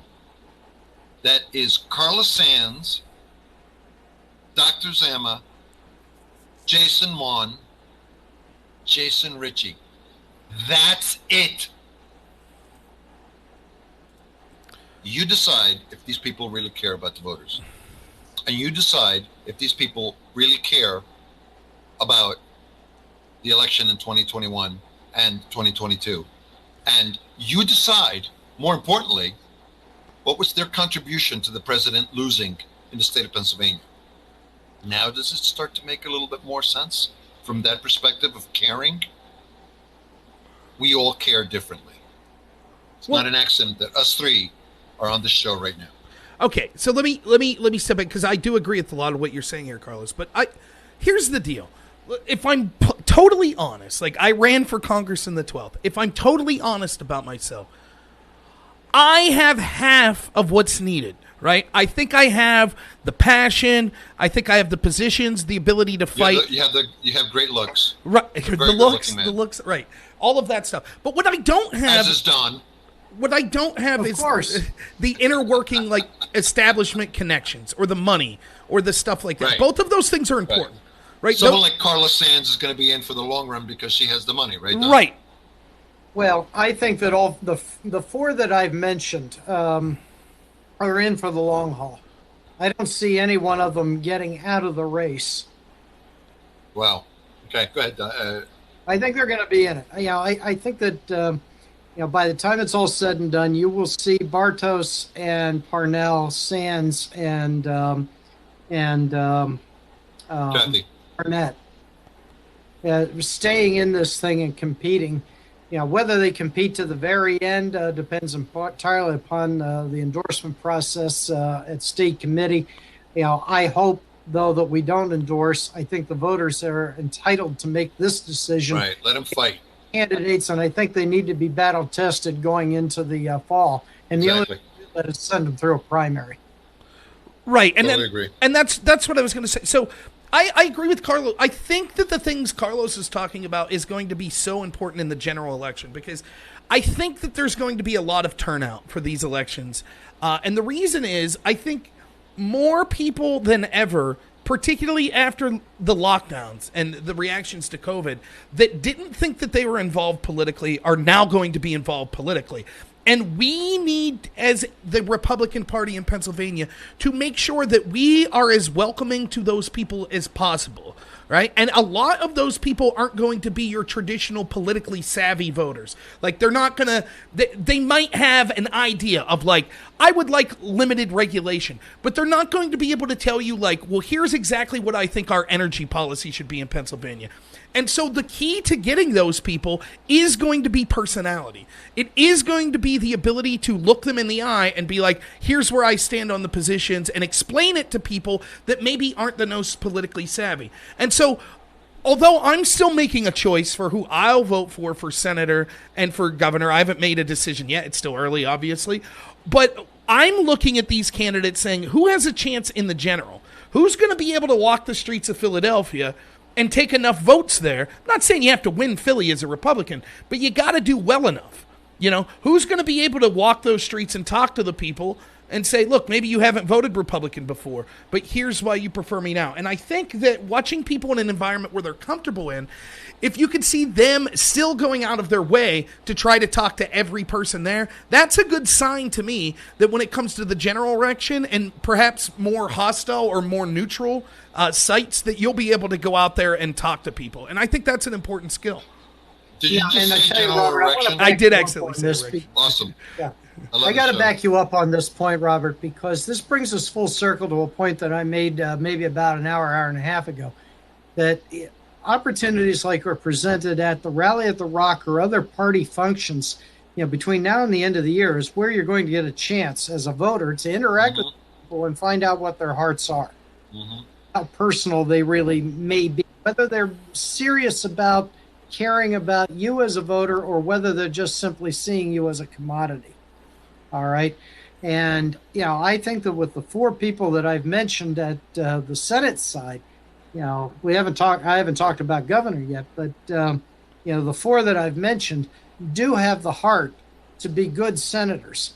And certainly as an African-American, Kathy Barnett does have the advantage of being able to speak to constituencies that we Republicans oftentimes are unable to talk to. And that's something that we need to consider in the overall mix. But, it is fluid, and I would encourage voters to not endorse any candidate right now. Wait until you see these people perform and see how they perform down the stretch before you make any decisions. With respect to you, to Governor, Rob, why don't you start it off? So, again, similarly, I thought that Dr. Zuma and Jason Wan really spent a lot of time talking to us about their specific positions and things like that, which I was very impressed with. To me, I'm always impressed when I see a candidate that's willing to go out of their way to talk to someone and they don't see a lot of what's the word I'm looking for? Benefit to them, right? So it's one thing if I'm running for Congress to go up and talk to someone that's like a donor, right? So I go and I talk to them and I know they're a donor or I know they're a member of the media or, because it's like quid pro quo. But when you're talking to just the average voter that way and you're willing to answer any question, I think that's a really good thing. In general, speaking of the candidates and who I think would be the most polished, both Dr. Zuma and Jason Mon, the upside is the passion. I thought Dr. Zuma's speech was very passionate. I don't know the political expertise that they have when it would come to like the actual specifics on crafting policy and things like that. As far as the rest of the candidates, I thought that you only got to hear a little bit of what they were saying, and I think the elephant in the room was, correct me if I'm wrong, but Mastriano wasn't there. And he's going to be a front runner based on his national exposure, and he has positioned himself on the big issue with Republicans of election security as being sort of the front person on that. So, still a long ways to go on how I'll decide who I'll go with, but that's my general thoughts. Don?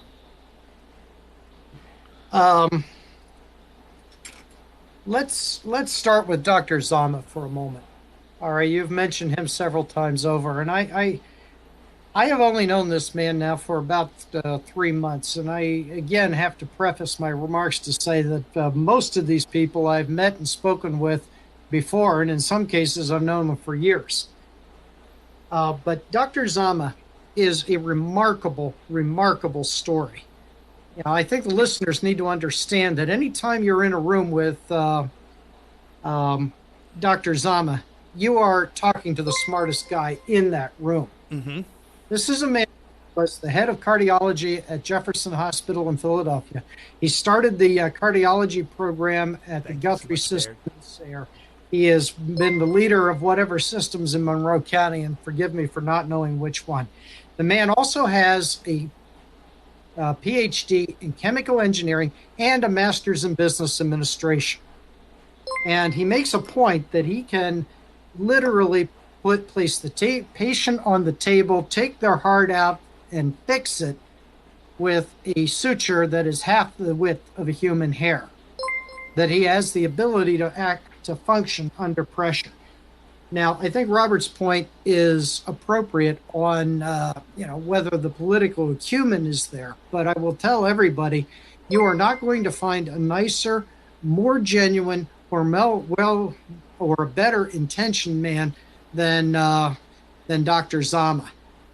His passion was through the roof, I thought. His passion is enormous. I mean, this is a man who came to the United States with $20 in his pocket after having grown up in a hut in the Cameroon. He is an exceptional human being. Again, I've not made any endorsements, and I don't mean to carry the banner for this guy, but I just think that he's a sleeper candidate who could do very, very well. As far as Jason Mon is concerned, you all had the opportunity, the two of you, to talk with him. He did not approach me. Mm-hmm. All right? I had no conversation with him, even though I sat at a table with him. He didn't introduce himself. I had no idea who he was. So I can't make any other comment. Mastriano's absence, I think, was notable. And I don't know what to take from that. I'm not absolutely convinced he's in yet. I'm not really convinced he's going to run. And likewise, I'm not sure the damn Muser is going to run, although he'd be formidable. Yeah, Bill McSwain out of Philadelphia has made an extraordinary name for himself fighting Larry Krasner, the district attorney. And we all need to applaud him for that. Now, I know that there's some will interpret his conversation or his remarks about Attorney General Barr, either positively or negatively, and that to me is just a minor dust-up that's not going to have long-term effect. But I will tell you that the idea that Bill McSwain went head-to-head for the common man in Philadelphia dictates that he needs to be looked at seriously. Now, we all know Lou Barletta, and I'm a fan of Lou's. I always have been. He represented a large chunk of my county for a number of years before the Supreme Court did its dance. And Lou, I think right now, is indeed the front runner, simply based on name recognition. But I also think that Lou needs to find a message, and I haven't heard that yet. It is early.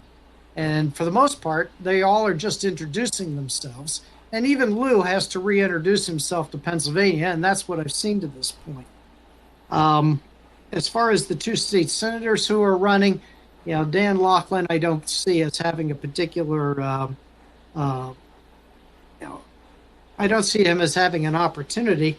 And Senator Martin out of Philadelphia, out of Lancaster County, um, is an incredibly articulate man and certainly has reason to lay claim to being the sponsor of the amendments that passed the Constitution to put a lid on this governor. And finally, that brings me to the gentleman from the West, Jason Ritchie. I think he's an incredibly attractive candidate. He's the one guy that stepped out to create a message. Mm-hmm. He at least has a platform. No one else has done that yet that I know of. I think that his message is fairly well detailed, which also means it'll be open to attack and scrutiny. But I think that he also stands to be a potential sleeper in this race if he raises the money, largely because he's the only viable candidate in the West, whereas the rest of them are pretty much east of the Susquehanna and are going to get in there and chop up the Eastern vote. So it's entirely possible that Jason Ritchie will be the nominee of the Republican Party simply out of default. It could happen. Thank God he's a good guy and has a message, and I think he could be could articulate well to our voters, particularly in the West. That's my rundown. Carlos, what do you think? So, Jason Mon was the first one that came over to our table. I like Jason. He reminds me of a little bit of Robert Noerr, especially in the sense that he's running for office to support small business because he doesn't see anybody like him running for office. Okay? Now, Jason didn't say that. Robert said that. But they're in the same mold where they are street fighters. Okay? Very likable. Spent a lot of time. Zero guile. The other one that I talked to briefly was Jason Ritchie, and I was very impressed with him. I was very impressed with his 2 minutes. I thought that he did with his 2 minutes more than anybody else did with their 2 minutes. I like him very much. I loved Dr. Zem. Lots of energy, very articulate, has the very best origin story. Okay? I mean, it's hard to beat. I grew up in a hut in Cameroon and I came here with $20 and I got a master's and, and all that education, and he's at the top of his field. Extremely intelligent. I think that his intelligence overrides the fact that he has no political chops, because I think that he could pick it up very quick, especially if he has someone tutoring him. Not to mention that he could get votes from Democrats that none of the others could get. Agreed. That's a big deal. That's a big deal. I'm sorry, it just is. Okay? Because, not all Democrats are idiots. So, that brings me to the rest of them. I'll tell you what. I was neutral on all of them. Until they came to my table and one specific candidate had his people try to twist my arm. Do they know that we're all political operatives there? There's no rookies there. Everyone's there, okay? I mean, just to look at the contingent from Perry County. All those people could do battle. Every single one of those people could do battle. And that was just one county. And there were more people there. I mean, there were people there from like 30 counties from all over the state. And I have never in my life seen the full court press of these people trying to get a button and a sticker on your chest for their candidate like I saw on Sunday. You lost me. And you guys know, you lose me forever. I just thought it was so disrespectful and so aggressive.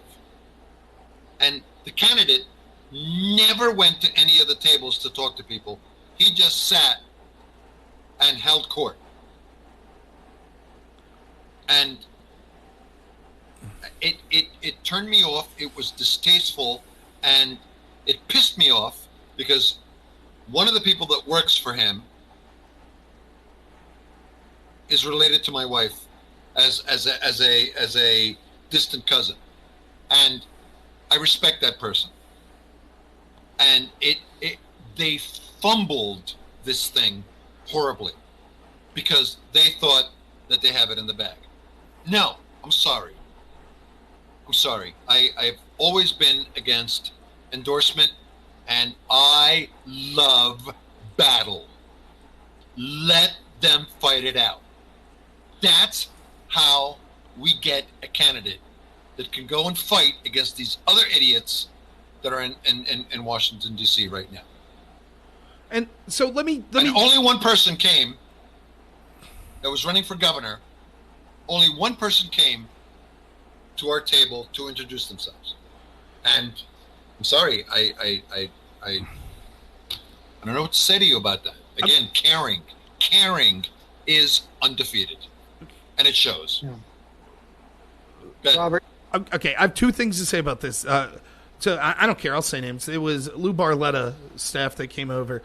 I didn't have a problem with I didn't view it as arm twisting like you did. But here was the mistake, right? If you see someone, particularly, I know they know who you are, right? And it wouldn't matter anyways. If I was running for office, right, and I was big enough to have a team as opposed to who I was when I did run, which was me and my wife, and me just doing my damnedest to talk to everyone. Best friend. Right, and my friend Tom, right. And doing my damnedest to talk to everyone myself. But if I had a team, right, and I said to myself, okay, I can't get to everyone, but my team will get out and try to talk to everyone for me. And someone on my team came back and said, that gentleman over there had serious questions and didn't want to take a sticker. I would have went out of my way to approach you. Exactly. I would have said, what are your concerns? Let me alleviate any concerns you have. Let me tell you why you should vote for me. That's the mistake. It wasn't that they sent someone out trying to get people to like, hey, vote for this guy. It was once you made it clear, and you did so in a tactful way. You weren't rude. You were like, no, I haven't made my choice yet. I have concerns, and I would like to talk to Lou. And what did she say? He'll come talk to you. That's what she said. And he didn't come. Now, maybe he seemed to have left early. Maybe something came up. I don't know. But that's just my take on that. As far as the one candidate that did come talk to you and talk to me, Jason Mon, like, you know, on the other and Dr. Zama. The other side of that coin is Don says Jason didn't come talk to him. And the mistake Jason made was this. And I don't mean this as a bad person. It's a rookie mistake that I myself made. And that is, your time is limited. If you go to the first table and someone's willing to talk to you for 2 hours, you're not going to get to talk to other people. So even if you have the greatest of intentions of saying, I'm willing to talk to everyone, this is the mistake. When I tried to call the conferees, every single conferee that answered their phone, I talked to them as long as they wanted. There were conferees that told me 3 minutes into my conversation with them, I'm not voting for you, but I have some questions, that I talked to for 2 hours, knowing that there was no chance that I had their vote. And I enjoyed those conversations, and they were worthwhile in many sense. But if you have finite political capital and time, particularly in an event like this, it's like, what, 3-4 hours? Like you have, and you don't have that team. You have to tactfully find ways to be like, let me get my big points out to you and try to get to as many people as possible. And, you know, so the fact that he got to talk to me and you, but not someone like Don, when arguably, well, not even arguably, Don could do more for him than me and you, you know, and so you end up making these mistakes that, it's not a mistake in the traditional sense. It's a mistake in that you've missed a strategic opportunity to reach out to more people. And unfortunately, if you're someone like Jason Mon, who I think it sounds like a great guy, don't get me wrong, I really liked what he had to say. You are, so he even admits it, I'm an unknown. Well, yeah, so you better get your ass out there talking to as many people as, that's how you're going to become known. Right. You got to talk to people like Don. Like you said, his big mistake was And as much as you should talk to a Carlos Saldivia, who is exceedingly, ridiculously good looking, okay, his sin was that he needed to talk to Don McClure. He didn't know the players. Well, he talked to us for like an hour, right? And it's exactly. like And he needed to talk to Don McClure. And if I knew that he didn't talk to Don McClure, I would have pushed his ass towards Don. Right. Because you don't friggin' ignore Don McClure. Right. I know he's sitting here with us, but come on. All right. So on the back end of this thing with this candidate that whose people upset me, right after his speech, she comes over and she shoves me on the shoulder and she says, "Oh, she did do that. Oh, you ready to put the sticker on now?" She did say that. And I blasted her. But did I tell you that I was feral? You're I'm not in a good mood. I'm not in a good mood, and I'm feeling like Nancy Pelosi and Governor Wolf. I want to knock some bodies down. You gonna like Feinstein push Dawn up against the wall like she did Murkowski? Is that what you're gonna be doing? Oh my God! Just a bunch of incompetence, criminally incompetent. Look, like you said. Lou has that. Like Lou's, he's got the pedigree, right? He's got the past experience being a rep. He's got the look. He's got like the sound. Lou sounds like a governor. Does he not? Like, well, what I told his operative. Listen, I admire Lou, mostly because he was the one that first supported Trump. Yeah. And I am a political friend of Tom Marino, and you supported Tom Marino, and you were the only guys from the Tea Party guys that did something. The only ones. I'm sorry, I hate to say it, but that's it. Him and Gabe Campana, the mayor of Williamsport. Can you believe it? So I like him in that sense. I like the fact that his stance on immigration. Okay, he was loud and proud, and he fought for the issues of immigration. Okay, I saw him when Eric Trump came to Tom Marino's house. Okay, I saw him there, and he showed up, and he spoke very well. Okay, I think he speaks very well. All right, I think he has the look. I think he has probably the political chops. I haven't spoke to him enough to know if he's really smart or not. Okay, but I'd like to be able to go and assess all the other candidates before I put a sticker with his name on my chest, or before you try to put that sticker on my chest without asking me permission. Yeah, I mean the real quick. The last thing I'll say, Carlos, is I should have you added to the fundraising list. Yeah, there you go. Yeah. The last thing I'll say about Lou is this, right? If we would say, and again, I hope if any of the candidates are listening, I'm just giving my honest opinion. It doesn't mean I like or dislike you as a person, anything I say about it. I respect anyone who's willing to try to involve themselves in the process. I really do. And there wasn't one person I heard from that was like, "Oh, I hate their ideas. I'm not saying that. I'm just giving my honest. I'm not so much mad at Lou. I'm mad at that person that represented him. And so I just the way that she dealt with us. So I just want to say this. If Jason Mon, if we're saying that, to me, one of the problems is, and it sucks that this is the way things work, but we have to be pragmatic. One of the things is a lack of the understanding of the inner workings of the Republican machine. And we're not talking about running as a rep. We're talking about governor, right? So you gotta be down with this stuff. So if, with Jason's lack of connections and understanding of the inner workings, my concern with Lou is the exact opposite. Is Lou so involved with those inner workings and connections that he won't have the ability to reach out to the average person?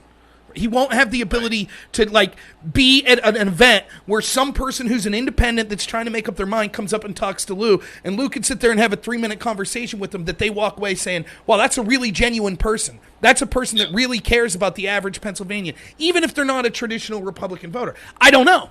I mean, obviously, we're a long way to go.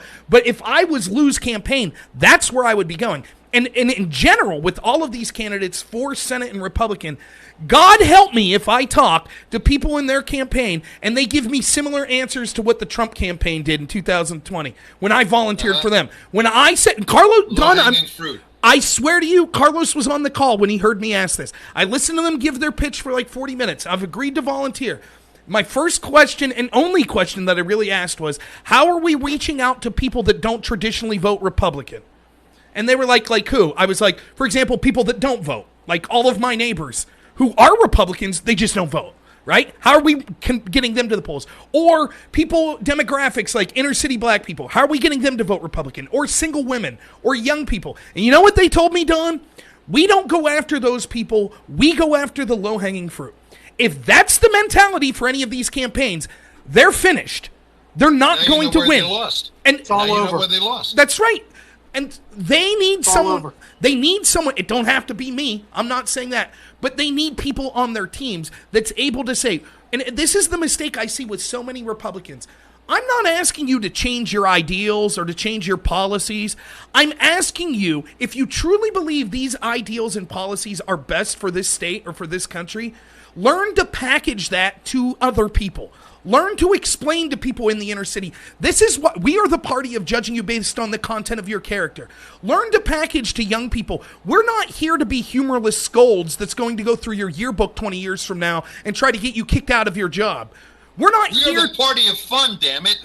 We're the party of fun. We're the party. Who's gonna pay this socialist debt? Ain't gonna be Bernie Sanders. He ain't gonna pay it. It's gonna be you and your kids. You're gonna be the ones left holding the bag. So like, it amazes me the lack of, like, even at the establishment level, at least in my small dealings, this sort of lack of understanding of, like, you have to grow. It's not enough to just be like, we have our base, we're going to drive out the base. Right. And if I hear, I will not throw my hat behind any campaign that remotely makes the argument, we're just going after low-hanging fruit. If you can't articulate to me what your message for young people is, what your message for women is, what your message for inner city people, what your message for people that traditionally don't vote, if you can't articulate your message, and I'm not saying that I have to totally agree with that message, but I want to see an attempt to reach those people. And if not, you're just dead weight, get out of the way. That's the way I see it.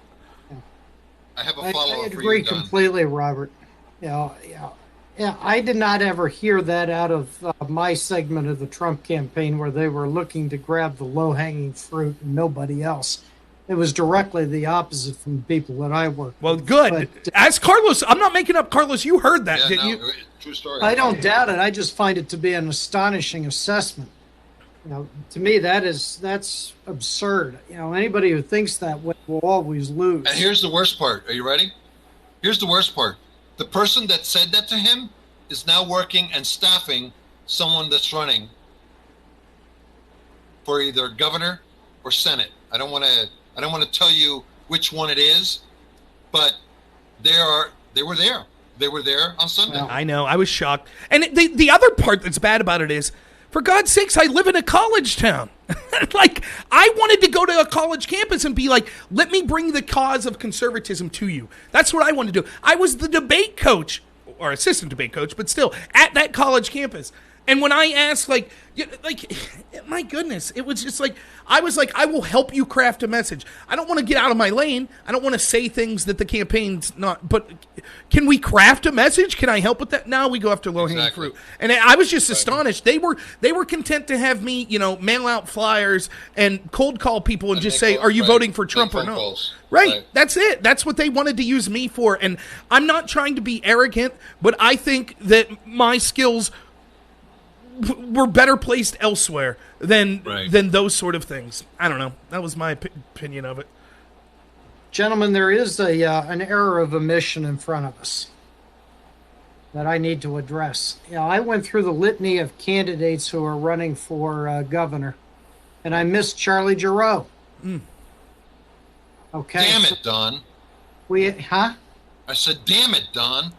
Yeah. Well, I was working off a memory and not a list, and that's the problem that you have with these things. Right. Charlie is, a longtime political operative, and if there is anybody who understands conservatism, understands the power of the marketplace and the importance of liberty and self-determination, it would be Charlie Giroux. He is the vice president of CPAC, and has spent his career in communications and media. But I got to tell you something. Charlie has the ability to raise the money. And it would be outside of Pennsylvania and maybe even some inside of Pennsylvania. But I think that we all need to keep an eye open for Charlie as well. He's a good man. He's a good friend. And I think that he has the wherewithal to govern and to orchestrate an effective campaign. Whether he's able to do that or not, we'll wait and see. But that's true of all of the other candidates. I would recommend to each one of them that they find an issue that is theirs, carve it out, and run on it. For this primary, find your natural base, your natural issue, and then grab that issue with passion and move forward. And then when you lose, make certain that, and if you lose, make certain that that issue is then adopted by the winning candidate. And that, to me, is the formula for an appeal to Pennsylvania. I totally agree. I just want to say real quick, one of my big frustrations, both when I ran in the 12th and just in general, is bumper sticker slogans. It's like you're the fourth person to speak, and you're listening. You're like, oh, they said Second Amendment. I better say Second Amendment. Oh, they said pro-life. I better say pro-life. It's like that's fine. It's fine to superficially say those things, but I want to hear some in-depth knowledge on your issue that you think's important. And the rest of no one expects anyone to have the best breadth of knowledge or the best in-depth knowledge on a breadth of issues, right? We all have our expertise. For even Trump, right?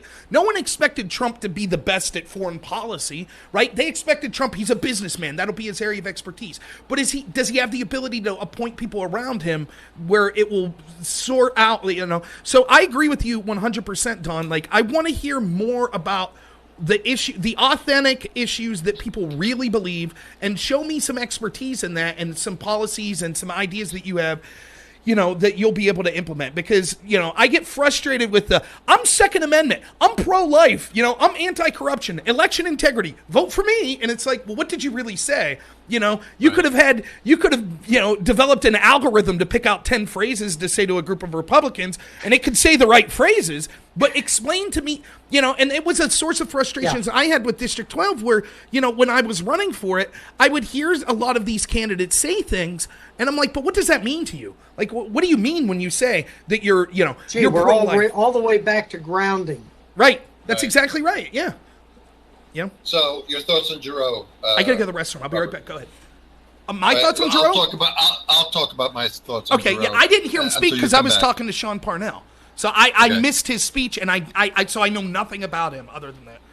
Okay. I'll be right back. So I owe a personal apology to Charlie Giroux because indeed Charlie Giroux did come to my table. Charlie Giroux. So he has a thing on YouTube. It's 5 minutes with Charlie, or what's the name of it again? Your best 60-ish seconds of the week. Right. And I've been watching it on and off for a couple of years. I did not, when I viewed Charlie, my thoughts when I viewed Charlie were the following. I can't shake the feeling that I'm looking back as opposed to looking forward. I looked at him as a stalwart establishment guy. And then he came to my table. And he greeted us with a joke. I don't remember the joke, but it was funny. And he listened. Do you hear what I just said? He listened. And he made it short, he made it sweet, and I ended up liking him. He has a likability factor. I know it when I see it. I mean, when I went to Hollywood with my best friend, Carrie Solomon, Carrie Solomon has more charisma than Martin Luther King, Obama, and JFK put together. That's the battle-hardy, that's the battle-tested place where I came from, with people looking to bullshit you. So my bullshit scale is pretty well honed. And I liked Charlie. Genuine guy. The same to the same level that I liked Dr. Zama and Jason Mon. Likable people are politically dangerous people because they can knock bodies down. They can make things happen. Okay, we have examples like Obama and Clinton and JFK and Reagan. So yes, he has the ability to raise money, and yes, he has CPAC people, and the people that are connected to CPAC, and he has a master command of all the issues, to my mind. And he's friends with Don McClure, which is, is the pencil version of I know a guy. Okay, so yeah, someone that needs a lot of attention, and I will be looking at him very closely, and probably sometime soon here, looking to probably get either an audience with him or a phone call to get to know him better. Yeah. But it helps that Don likes him and is friends with him, and that, hey, you know what? He showed up to my table, caring. There it is again. Well, if likable people are dangerous because they have political moxie and political skills hiding underneath, out of the three that you mentioned, between Mon and Dr. Zama and Charlie Giroux, I would argue that Charlie Giroux's political skills and acumen is far and above the other two gentlemen. Unquestionably. In terms of the governmental politics. Now, correct. Dr. Zama, we'll see. I can't comment on Mr. Mon. I have to cut out, but I have two questions for you, Don. Yes, sir. What's the over-under of as to how many appointments and hires any governor has to make? Come again. And that's an issue, right? Like hires, state hires, and appointments. Yeah. That's an issue because President Trump had a problem with that because he wasn't really a Republican and he wasn't really a Democrat. He was an outsider, so he had a problem making the 3,000 hires that he needed to make. From his position. What's that number look like for governor, and how will that hurt Zama and Mon? And the second question is, to not question, but a comment to Robert. I love the idea of owning an issue and having deep literacy on an issue and running with that. Or is that you, Don? I can't remember. We both said it. I won't take sole credit. All right. On the hires, Don.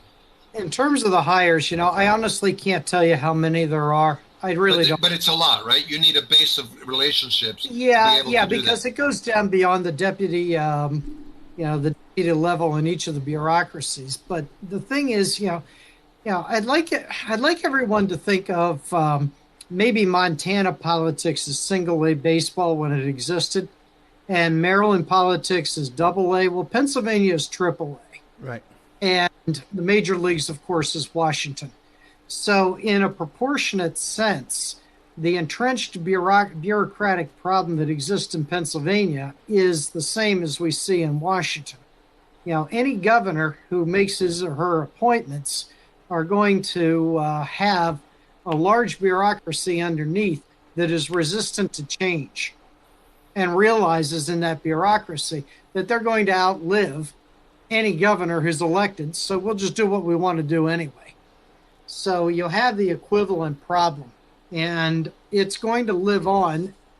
Someday, somehow, we might get smart enough to figure out how to address that issue, but civil service to that extent has backfired on us because it has indeed created this entrenched bureaucracy that causes philosophies of previous administrations, particularly the left, to live on ad infinitum.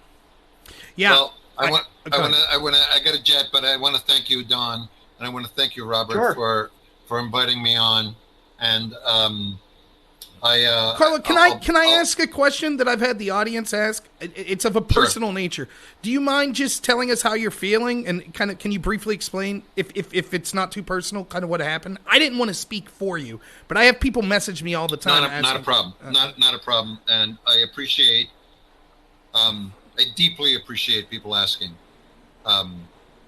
it's a lonely place when you have to face your mortality. So on February 3rd, I had a stroke. Okay. Luckily, because God is great, the stroke was not the type of stroke that you get facial tics or you have issues with hemispheric weakness. And, I didn't lose my marbles. Okay. What I suffered with, no cognitive problems. What I suffered with mostly was nausea and getting sick and dizziness. So I spent a month in the hospital. They think what happened is that I didn't go see a doctor for a year, and my pulse went out of sinus rhythm. So normal people have, at my age, I'm 62, have a pulse between 60 and 80. When the paramedics came to the house, my pulse was at 120. That's not the problem. The problem is that they fear that my pulse was between 110 and 120 for a year. I'm very, very lucky. I can't underscore enough how important your health is, no matter what your age is. That being said, I went into Williamsport Hospital. They found out what it was. I went into physical therapy. I was getting sick 5 or 6 times a day, including while I was in therapy, and they made me do it anyway. It's hard to fathom, but thank God I did. They released me on March 4th. I came home. I did every single exercise exactly how I was told to do, my physical therapy. And since I have a very long driveway, it's about 270 feet long, I walk up and down the driveway all the time. Now, before I got sick and I had the stroke, I walked with a cane because I have problems with my knees and my ankles, the hockey injuries. And I am strong enough to be back on the cane, but the dizziness, even though the nausea, which I'm telling you right now, the nausea almost killed me. Okay, it almost broke my spirit. And thank God that's been gone for about 3 months, but the dizziness is still there. I'm still on medication. I have to take Dramamine about 2 or 3 times a day because the dizziness is still a problem because my brain is healing. So they say that in 2 or 3 months that'll go away, but I kind of still walk with a walker because if I fall down, I'm on blood thinning drugs and that could be a big problem. But cognitively, I'm back to work. I've been doing writing and producing and directing videos for corporate clients. I'm helping Robert and Don do political work. So I'm back in the game, but and my legs and my stamina is getting stronger. I'm probably stronger than I was before I went into the hospital, but the dizziness is still a thing. So I really, really deeply appreciate you people asking about it, and I appreciate all your prayers and your thoughts. It means a lot to me. I'm a man of faith. And, in closing, I would like to say 2 things. Thank you again, Don and Rob, for having me on. I'd like an invitation back, sometime in the future. But remember 2 things. If you never hear from me again, trust, liberty. Trust, liberty. And the second thing is take some money out of your pocket and give it to fucking Robert Noerr because he deserves it. Did my wife pay you to say that? No. Can I make you halfway on that? I love you both, but I got to go. All right. Take it easy, Carlos. I'll talk to you soon. Yeah. See you later, Don. Yep. God bless you, Carlos. Carlos, my audience loves Carlos because he's probably one of the only people I ever talk to that's like more extreme than me. When I have to rein Carlos in sometimes, it's like, ooh. But no, he's a great guy. I would just as soon ride a wild stallion sometimes. Yeah, I know. But he is good at what he does, and you can't break that horse. Yeah, and he has a passion that if we had if there were more people like me, Carlos, and you, I think that we would be in a far better position in Pennsylvania and in the country, because at least we wear our hearts on our sleeves and we're willing to stand up for what we believe in. I think, like you said, to me, I've said this for a long time. I basically the same thing you said. To me, the Democratic Party is a party of horrible ideas, and the defining feature of the average Republican, is cowardice. It's what do I got to do to get along? What's the internal polling say today? What am I supposed to say today? As long as you don't want to be that nail that sticks up. And that's why, even though there are dumb things that are said by some people, like you look at someone like Marjorie Taylor Greene, like, okay, some of the stuff she said in the past is nonsensical. It really is. And I'm not even going to say I agree with all of her positions. But she's someone who has the idea that I don't mind the slings and arrows. It's going to come anyway, so go ahead, bring it. And, you don't have to adapt all of her ideas to adapt that mindset of like, listen, if you're effective, they're going to come after you. And so you might as well just say, I don't care. I don't care that you're coming after me. I know the one piece of advice I give to people is you look at yourself in the mirror at the end of the night. You and your loved ones. That's who you should be concerned about, people's impression of you. And if you know you're a good person and you're trying your best, you're not going to be perfect. You're going to make mistakes. You're going to have dumb ideas. I certainly do. But you don't listen to people tell you you're a horrible person. You just don't. And if you're a politician, even at the localist level, and you do something that you think's right for the people of your area, and you have people saying, you're a Nazi, you're racist, who cares what they say? That's garbage. You know who you are. And I just wish more people adapted that mindset. Right there with you, my friend. But we'll wrap it up. I think I might have a debate coming up. I think I'm debating a communist maybe later tonight. I got one on the hook. It's weird how all these communists have all of these great computers and stuff like that. Where are they getting all this stuff? I don't know. But Don, thanks so much for coming on. Is there anything you wanted to say in closing? Just that it's been a delight to be with you and your listeners for the last, I'm looking here at my clock, 2.5 hours. Yeah, we did it. Absolute thrill. I think we've had a spirited discussion. Me too.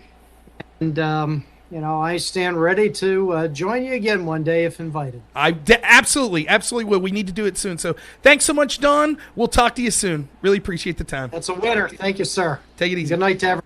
Yep.